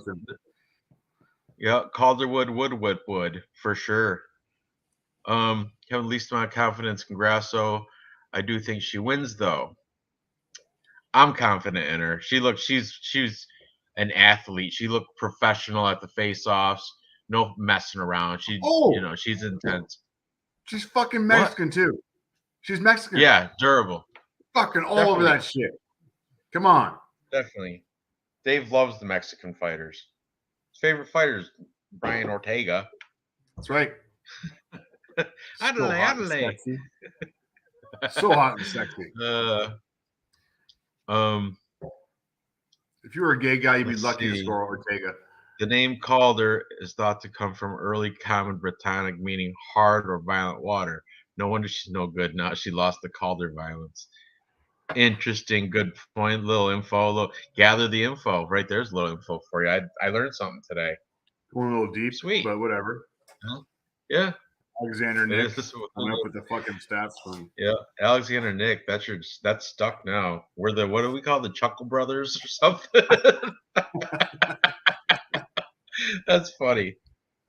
So okay, so let's go on to the main event. Heavyweight banger. Man. It's really not though. Curtis Blades. No, it's not. It's really not. It isn't not. I wish I liked Chris Dawkins. I just wish they gave him a better matchup. Because I wanted to see him at least kind of rebound Derek Lewis, but this is not a spot where he's going to do that. Curtis Blades just is so much better. He's the best. He's got like the most takedowns for a heavyweight ever in UFC history. This is going to be the most boring fight ever. Curtis Blades his only losses come from like Derek Lewis and Francis Ngannou, just the biggest, heaviest punchers in the world, in the universe right now.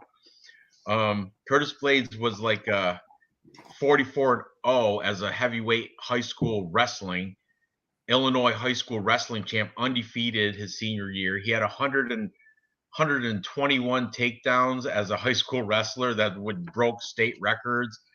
Went on to college, full wrestling scholarship to Northern Illinois. Went 19-2 as a redshirt freshman. Phenomenal. Transferred to Harper College, a national junior college, where he won the National Junior College Championships as a heavyweight. Then he quit that to become an MMA mixed martial arts fighter. And here he is now, Curtis Razor Blades, taking on an ex-cop, Chris Dawkins. I mean, BJJ black belt from Martinez BJJ, but we wouldn't know it because he never uses it. I will mention some good stuff about Chris Dawkins, though. Before losing to Derek Lewis, he had 3 back-to-back performance of the nights. That's I didn't know that. We'll start from his UFC debut was against Parker Porter. He knocked him out, took care of business, round 1, punches and knees, round 1. Then he went against Rodrigo Nascimento, finished him off round 1, hooks, performance of the night, cashed that check. Then he went against Bull Constrictor Alexei Olenek, TKO, round 1, performance of the night, cashed that check. And then most recently, before the loss to Derek Lewis, he went against Shamil Abdurakhimov, who we just saw. He just gets beat by everybody. You saw him last week looking like a bum. But took him out TKO, round 2, another performance of the night. That's $150,000 he won in 3 events. Performance of the night. That's $50,000, right? Every performance of the night. I think it's $50,000. That's why Dan Ige used to be called Dan Ige 50K. Well, Chris Dawkins really did win that $50,000 3 events in a row until he met his end to Derek Lewis last week, or not last week, but last time, and he got folded. I lost money on him. I thought he would have had the elusiveness and speed to stay out of the way of those big punches, but you can't stop a train, and that's how Derek Lewis was coming in, like a train thrown fist, and he absorbed like 3 of them, then the 4th one just crumbled him. Just disgusting. Look at Curtis Blades. When he went against Derek Lewis, same thing. He was going shooting for a takedown. Derek Lewis caught him with the uppercut. Good night, Irene. Get the smelling salts, because Curtis Blades is sleeping in the middle of the ring. That's just how, But now Curtis Blades is taking on a smaller Chris Dawkins. I don't see how Chris Dawkins can beat him unless maybe he uses his black belt and BJJ and manage to find some sort of submission. But he's not going to have any control on the ground because Blades is the best wrestler the heavyweight division's ever seen. So, I mean, it's just, it's heavily one-sided on Curtis Blades. It's unfortunate, though, because I wanted Chris Dawkins to see some more success in the UFC. Unfortunate. It's just not going to happen. You got anything to add? I think Blades is a fucking pussy. Honestly, I think Curtis Razor Blades is a pussy for real? Yeah. Yeah. I think his loss against Derek Lewis was warranted. His win against Alexander Volkov in 2020 was padded. All right, I get it. He beat Junior DeSantos when like Junior DeSantos was getting like fucking handicap parking for fucking old age people in the fucking parking lot. So his win against Junior DeSantos doesn't fucking impress me at all. His win against Shamil, that wasn't impressive Abdul either. Hakim Love. I don't get Like it. I said, No. everybody beats that guy. Yeah, And you know exactly. what? His most recent fight against Jairzinho Rosenstruck was a snore fest. That shit was so boring. I was struggling to stay awake. I remember watching it with Vlad, and Vlad was like trying to stay awake at the same time. Like he was Dude, like, boring. I am hoping Derek Lewis fucking loses because he is the most boring fighter. I'm fucking not impressed with him. I am picking fucking Doghouse on my Tapology because I just want something exciting to happen. Honestly, I just want something exciting to happen. And you know what? It's not a bad pick because Doghouse, in the grand scheme of things, yeah, he is the lesser brother. He is coming off a loss off of Derek Lewis, so he's going to want to avenge that where he got knocked the fuck out. But I mean, Derek Lewis getting knocked out by Derek Lewis is nothing. He did what he crushed the can against Shamil, which he was supposed to do. Before that, Alessi Olenek, decent fighter. Rodrigo Nascimento, who was undefeated, he knocked him the fuck out. He knocked out Parter Porker as well in the first round. I don't think it's going to be as easy as fucking Curtis Blades thinks it's going to be. Granted, if it goes into the later rounds, Curtis Blades is going to have the advantage with the judges, takedowns and shit like that. I'm just hoping Chris Dackhouse's black belt in BJJ is going to bail him out. If not, his standing is going to fucking be able to fucking bail him out as well. I am rooting for Chris Dackhouse on every single level in this case. By the way, just to put this out there, strikes landed per minute for Chris Dackhouse, 7.71 against Curtis Blades, 3.44. Having said that, wait, say that again one more time. Strikes landed per minute, 7.71 for Chris against 3.44 for Curtis. Yeah, because Curtis is a wrestler. Yeah, so huge advantage on the feet for Chris. If you look at the takedown average per 15 minutes for Curtis Blades, 6.27 against Chris Dackhouse's 0.0. Yeah, you see where this fight's going. Mind you, Chris does have 100% takedown defense. So it's going to be whether Curtis Blades can take him down before Chris lights him up. I am crossing my fingers that Chris lights him up. It's a great scratch-off ticket. I mean, honestly, the odds on this fight, Chris Dackhouse plus 350. If you look at the odds for Chris Dackhouse by TKO plus 450, that's the way he's going to win this fight.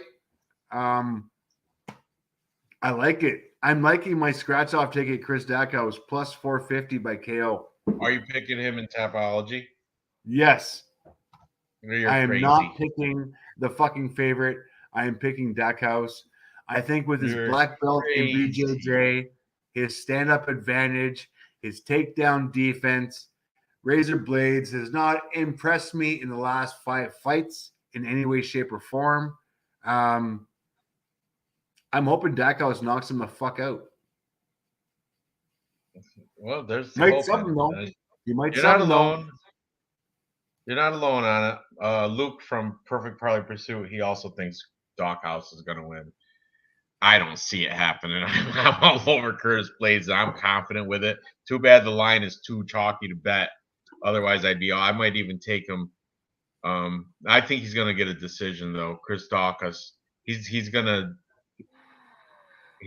hold up. He's not going to get knocked out. It's not the Black Beast hitting him anymore. It's not Derek Lewis hitting him. It's Curtis Blades, who's a wrestler. So it's going to be like when Blades beat Jairzinho Rosenstruck, kind of. But Jairzinho's a power puncher. Dockhouse is more of a volume striker, I guess you would say. But he could. I mean, Dockhouse could put together a sling of punches and do something, maybe. Are you a better? What? Okay, so I owe you a T-shirt, right? Which I haven't bought yet or sent yet. Right. Which I'm one down. Okay. You want to do a T-shirt versus hoodie bet? So if Curtis Blades wins this fight, I send you 2 T-shirts. If he loses this fight, I get a hoodie instead of sending the 2 T-shirts. How's that sound? I'm all over it. I'll make room in my dresser drawer, Brandon, because I got 2 T-shirts coming. You ready? All right. I'm ready for this. I'm gonna write it down. I'm ready for the upset. I'm ready for the upset. Crazy. Good. I will do I'm 2 glad T-shirts you're taking it. because I owe you one still from 2 weeks ago. I haven't bought yet. And if Chris Dawkins beats Curtis Blades some magical reason, mystery way. Okay. Yeah, if he happens to do that, I will buy you a hoodie, a nice 2 hoodie. T-shirts or a hoodie. MMA hoodie. All right. That fair? Yeah. Because I feel guilty for not buying your T-shirt yet. I'm still fucking 2 weeks behind. That's fine. 2 T-shirts versus hoodie. All right, let's make our. We agreed on a lot of these fights, though. There's a lot of chalk, though. A lot of chalk. I know. But we're gonna find the best odd 3-leg parlay that we're confident with. Okay, so starting. This is not an order. This you deal with this shit. This is the old order. Let's see. Hold on a second. I want to catch up with the bet. Is Dave racist? No. His neighbor downstairs got dreadlocks. Good friend of his, right? I got black friends.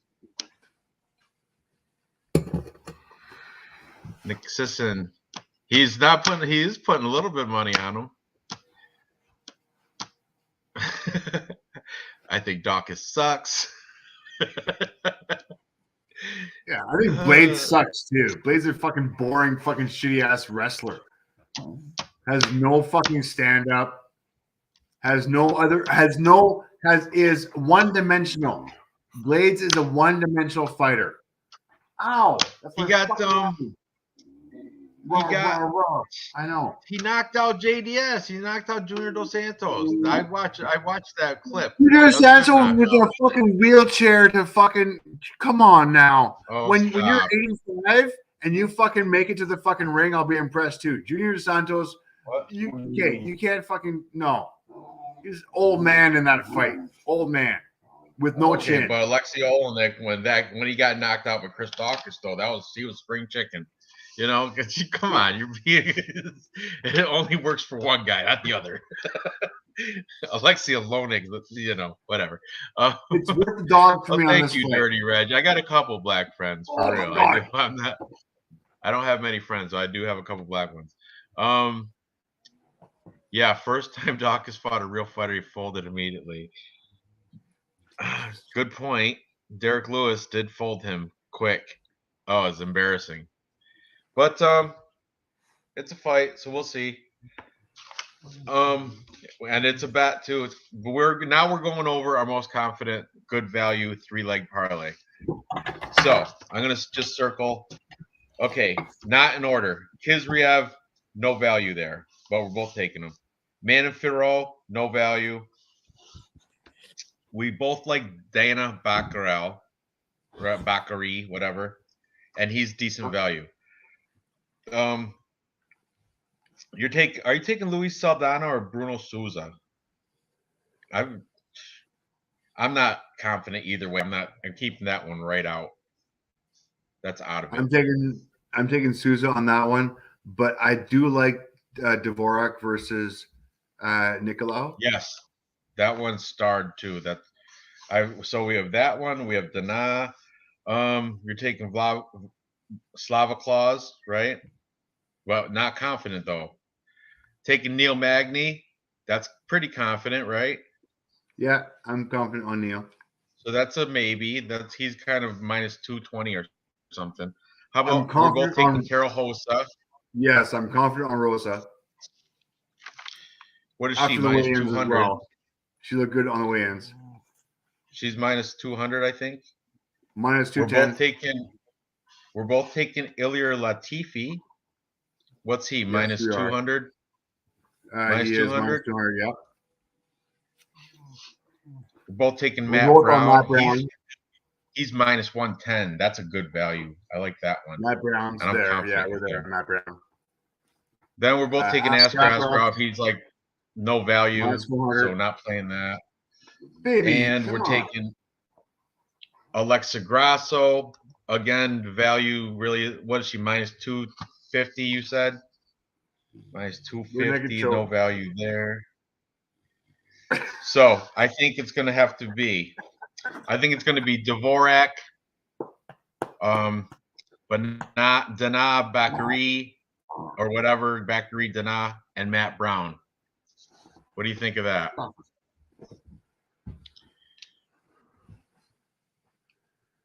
Okay, so we got Grasso, Brown, Latifi, Rosa, Batterell, Dvorak. I like all those guys. All right, we're gonna do this. We're gonna do Dana, Bakary, David Dvorak, and Matt Brown. That's gonna be our show's 3-leg good value, most confident parlay. I'm gonna put it on my phone and see what the plus money is on that. It's gonna be good. I'm gonna put 3-team parlay plus 469. That's a good one. Parlay. It's a good one. We'll see. I'm gonna put 2 units on it, I think. That's pretty good. Plus 469. That's a nice bet. Yeah. Wife's home. How's the movie? It was really good. That's good. Nora's up in bed. Brandon's in the living room watching TV. Yeah. Ranj is hammered on the fucking computer. I'm not hammered.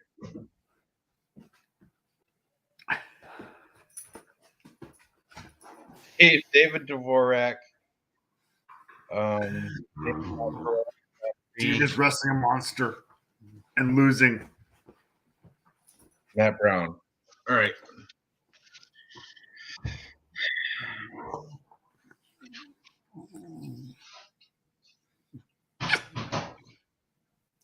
You talking to McDonald's? No. Oh, that must be an old one. It's they had Taco Bell and KFC. So yeah, I got plus.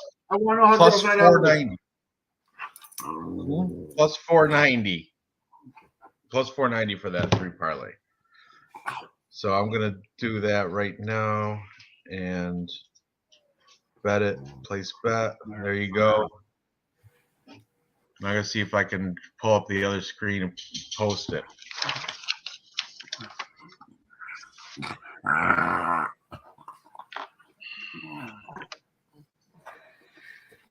Baby.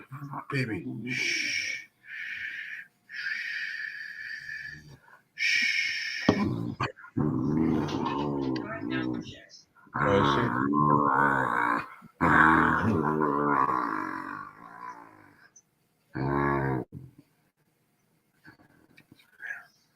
Where's our dog? Right there?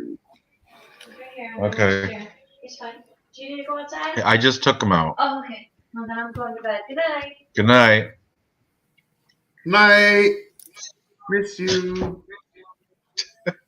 Stupid. Okay. You know, I have bets tonight in PFL, LFA, both of them. Okay. Just degenerate bets. But let's see. I'm gonna post this one so we can finish this show off.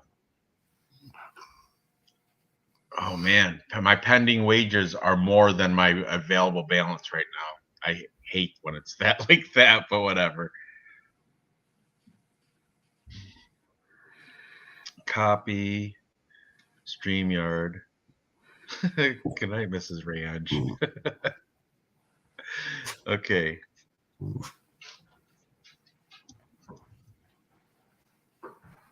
David Dvorak, Dana Bakary.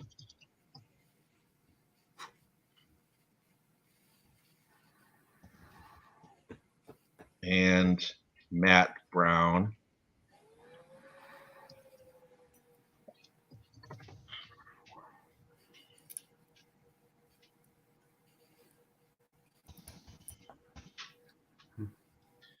Equals 3 leg equals plus 490. Or plus 469. So there you go. David Dvorak, Baccarat Dana, Matt Brown, 3 leg equals plus 490 for Bet Online. Bet placed. I put 2 units on it. So my $40 should win me about roughly 200 and something. Hey Luna. How's it going, pup? So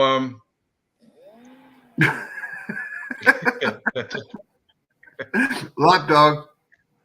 Hey buddy. I'm here. Let's catch up with the Luna the dog. Luna's a blue belt. Rosa has good odds for a parlay. Purple. Yeah, she's Purple. a minus 196, I think, or something. Muay Thai purple collar. Yep. Same with the Brown. Good parlay odds. That's what I used him. Minus 110, I think he was, or something. Rosa, you losing Latifi wouldn't touch. Yeah, Latifi's kind of nervous. I'm nervous about Latifi. I'm not. I like him. Yeah, we are getting warmed up. Dana, Blades, McMahon, Grasso, Askarov. That's a good one. I like it. But Dave's taking Chris Dawkins. I guess. I'm sorry. Sarah McMahon. I don't know. I don't know about that. I don't think Sarah McMahon's gonna get it done. You gotta go with the dogs sometimes. Come on. Main card upset. My wife, that's her favorite hobby, is sleeping. She loves it. Loves sleeping. Yes, thank you. So yeah, tail this parlay, guys. I'm gonna wrap it up. I'm kind of hungry. It's not that late, unless I did some hockey bets tonight. I wonder how those games are going. I took Calgary, and Colorado. I think they're both winning. I don't know. Haven't checked the scores.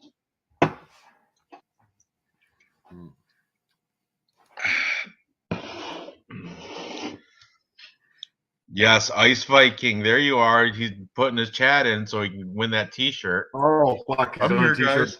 Yeah, damn it. Ice, go home. Shit. Fuck. And he was right. Braveheart. That was a good pick. Man, I knew it too. I had it in the back of my mind too. Paul Craig. All right, everybody. Tapology Group 926. Let me see if there's any room on the fucking. Hang on a second. Yeah, Tapology Group 926, Pick'em Group 926. And there is no more room on the weekly bets. So that's all we got. We're full. We're full up. But yeah, if not, join Tapology, Pick'em Group 926. Eventually, we're just going to use the Pick'em Group as our contest, right? I think that's where we're going to start going, because all the regulars on the Pick'em Group. Yeah, because the contest is already. It fills up like so fast. And yeah, I think you should do the contest on the Pick'em, because it's more people you're competing against too, right? Yeah, obviously. There's more people on Definitely on the picking group, there's more people. What happens if there's ties though? You can't get everybody a t-shirt. No, it's getting expensive, fuckers. Well, thankfully Kairos doesn't come on, so you don't have to worry about buying Thank them. God. Like I said, all he'd do is if he came onto this chat, he'd already have like 4 shirts.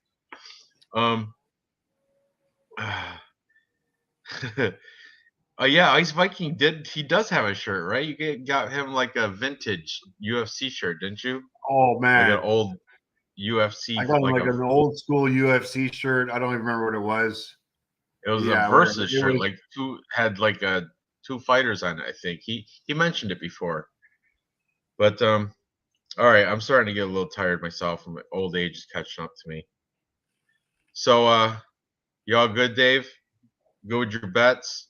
I'm all good. Like I said, I got more on betting right now than that's what's left in my bank account or in my bet online account. I have more pending bets than I do have money in my left over. Oh man, I won't lie. Oh, I've been look. taking it. It was Gracie versus Shamrock shirt. That's awesome. That's fucking old Ken school. Shamrock. That Fucking is retro. old. That's like UFC 5 or something. I think it is for real. I think it's like UFC 5 they had like 3 UFCs in a row, Gracie versus Shamrock, didn't they? I know they had like a couple times they had like a 3-peat, like they fought each other like 3 times, I think. That's a good one though. All right. So good luck everybody on your fights, on your bets. And next week there's no event. Next event is on April 9th, right? I'm afraid to open up Tapology. You can just hit the fight thing and then hit UFC and see what the next event is after this one. Tell me if it's a fight night or a pay-per-view. VCR Repairman, you are in the Tapology group. There Don't you worry about it, Mary. go. You're in there.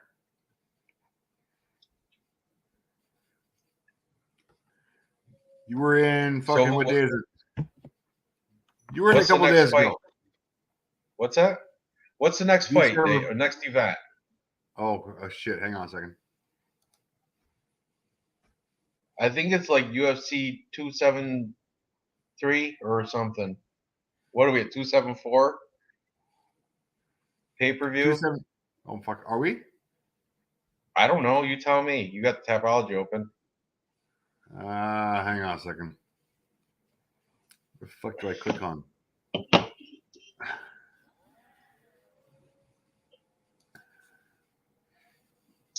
Do we have any people fighting this week in our contest? Let me take a quick peek.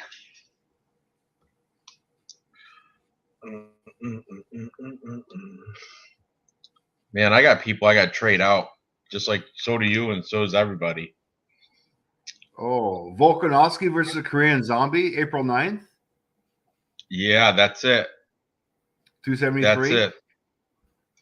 I bet you Volkanovski is going to be a huge favorite, and I think Korean Zombie might be able to beat him. No. So it's UFC 273? Yeah. And then after that, we've got Luque versus Muhammad. Oh, great fight. Great fight. Lemos versus Andrade. Really? That's going to be your fucking headliner, guys? Really? Is it? That's got to be a fight night. Where's that? Fight night. Is that like fucking Apex? Florida or something? versus Vera. Okay, UFC 274, Oliveira versus Gaethje. Man. UFC Fight Night. None of us have anybody fighting this weekend. I think there was moves last week, though, because we had a lot of people that won. I didn't. No, I'm saying like Mbaye had Patty Pimblett. I had Jack Shore. I think there's a couple movements that moved up. I got to look at the rankings. Like that's why I asked. I don't know how often they update those things, those UFC rankings. They should do it after every event, you would think, right? Oh, Dana Baccaral Mba's got him. Really? One person. Yeah, Mba's got Dana Bakary. Bantamweight. Him and Kyler Phillips. Right here, the pink. Dana Bakary. Timur Valiev. That's you. Yep. Good pick. Okay. So Gilbert versus Kamzat. Yeah, when is that? When is that? Gilbert Burns versus Kamzat. Coincidentally. I love this shirt, Dave, by the way. You got me this one and the Roxanne Fair shirt. That fucking Kazmatch, fucking that shirt's fucking awesome. It is awesome. I love it. I'm not even a big fan of his, but I love the shirt. That's a fucking awesome shirt. You'll wear that on his next fight. Trust me, he'll win. Yeah, Mbe heard arguing but she just goes on and on. Sometimes I just want to say, nah, I can't. I'm not going to be rude to her, but you know what I mean. Sometimes she'll just, you got to, okay, we get you. Slow down. Pulling up fights from like 2007. Oh well, James Vick used to, and oh, he's so cushy and chubby. I love him. Come on, huh? She knows her shit. She does, but she's good. She's better than a lot of these guys. Come on. But all right. So if you want to do a show where next week, if we get in touch with Mbe, Noah's right here, and so is I think Real News. We can make our replacement picks. See the highlighted? That's every one of us have at least 3 people that have lost. That's yours. You, Hakeem Dawodu, Joel Alvarez, Michael Olszewski. All lost. You can replace them. Bad karma on that one. That fucking suck. I have 3 losers: Dennis Bondars, Miles Johns, Sungwoo Choi. But I'm going to keep Sungwoo Choi. I like him. And then the chat has Henry Barcelos, Bruno Silva, Greg Hardy. I'm sure they want to trade out Greg Hardy. Alexander Hernandez, Carlston Harris, Mbe has. They both lost. And Lando Venata, I guess, retired. So those 3 for her that she would probably like to trade out. I'm just saying we should have, since we have a week off, maybe we'll do like a Friday replacement pick for this contest. All right, homie. Just throwing that out there. Yeah, Noah's down too. See, Noah, you in Noah next Friday. Next Friday we're gonna do doesn't have to be a long one, just a live stream contest replacement. Whatever you want. I don't know. We'll come up with some sort of name. There he is. Real News. He's in it too. So all we have to do is I'll send Mbe a message on Instagram, and so will Dave. Right, Dave? Sure. Yes, do it. If we both do it, she'll probably say okay. All right. So we're in. It should be good. Start doing your research. Figure out. You want to take a snapshot of your Oh, I got it. List. I got it. Yeah, I got it. Put it up though. Put it up though for everybody. This is the chats. Right now they have Dustin Jacoby 1. He's ranked number 15, by the way.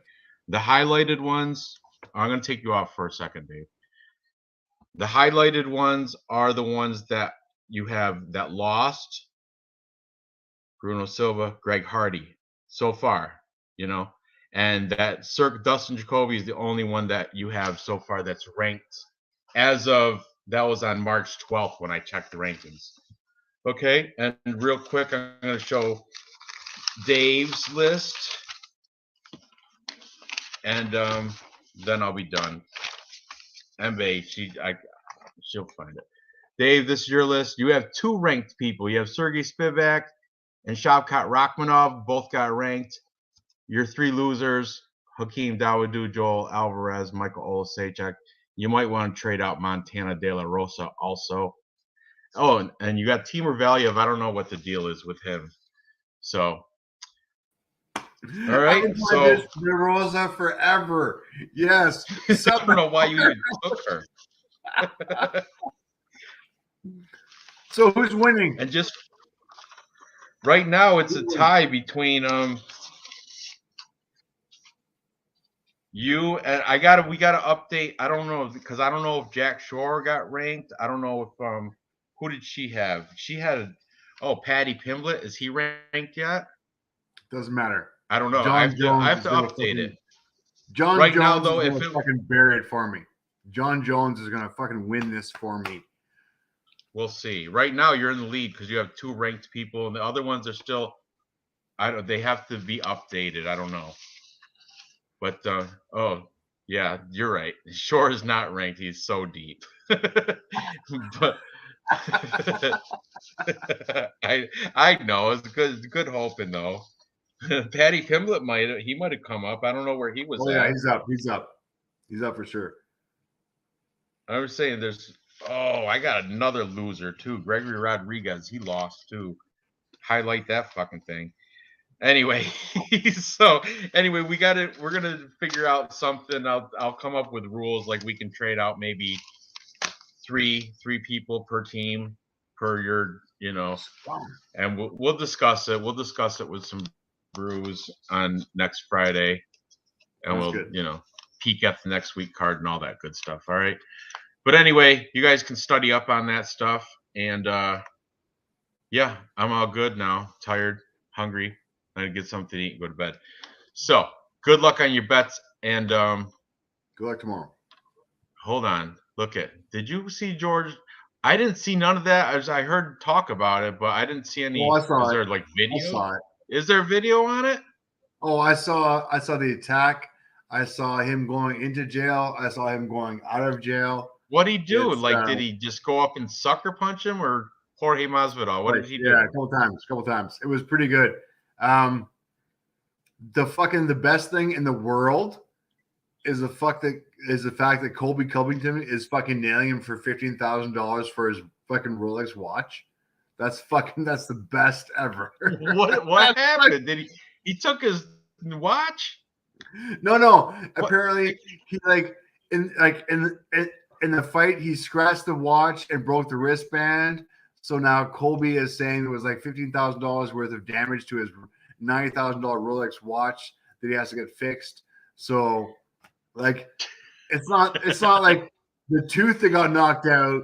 It's not like the fucking assault. It's the fucking fact that it's the $15,000. Did Kobe say something to instigate this, or I don't? Yeah. Can you find it? Can I find it on YouTube if I searched it? Could I find it? Oh yeah. Easy. I gotta look it. I gotta look it up. The funniest fucking thing is the fucking Diaz. Diaz is fucking putting out a fucking stream going like, hey guys, get your shit together. Don't be fucking speeding like fucking Conor McGregor was fucking doing. He got arrested too. He got his fucking car impounded. Don't be fucking starting fights like fucking Jorge does. Like fucking Diaz is the one who's fucking giving like fucking proper advice to these fucking guys. Right. Like you got to be kidding hilarious. Me. Like if Diaz is your fucking moral compass and this one, guys, we got some fucking issues. Like, come on, UFC, get your shit together. Dana, reeling your fucking guys. This is getting ridiculous. It's fucking honestly, I gotta check it out. I've been Jones, out of the loop a little beating bit. Up his fucking ex-girlfriend, between fucking Jorge, fucking beating up Colby Covington. I love it. It's McGregor getting a little bit of a high-speed fucking race. Come on, kids. Like I love it though. It wouldn't be the same without it. I love that shit. Oh, all right, for real, I gotta go. All right. I'll yeah, stop. That's funny. I have so many more rants. Next time. I know. All right, guys. Good luck on your bets, and we'll see you next week. Get ready for our repick. We'll figure it out. Maybe I'll do a show in the middle of the week, just discuss. I don't know. I don't know how I'm gonna get a hold of you guys. Just get like a list of replacement fighters ready. I'll figure out the logistics on how many we can exchange and how's it gonna Are we be. live But streaming tomorrow? what's that? Are we live streaming tomorrow with like Dev the Dude or what's I going on don't know. tomorrow? What time does the event start? What's the start? 4:00 Eastern, right? I got day off. It's a fight night, so I got ESPN, so I can do it myself. You want to do a watch along tomorrow? I got day off. I'm good. All right. I don't think I'm doing anything. I'll do it. Chat, you want to do a watch? You want me to do a watch along? You gonna tune in? All right. But all right, yeah, I don't know. I'll think about it. If not, I don't know. I'll message you. I'll message you on Instagram All or right, on your phone. Either way. All right. But I have to go. I'll see you guys tomorrow. Somehow guys. Thank you. I'll probably live stream. Why not? I haven't done one. I did a Bellator one. That was it. I can do this one. Oh look, I'll be there. We got one. We'll have one person in the chat, so that's all I need. That's all we need. Real news. That's All the right. only important one. Good Tomorrow, job on MMA Junkie. Real news. Yep. About better. Hope to see you tomorrow. We're gonna do a watch along. Okay. Good night, guys. I'll probably hop in between fights. Awesome. Good That's luck, all I'm guys. asking. Good luck.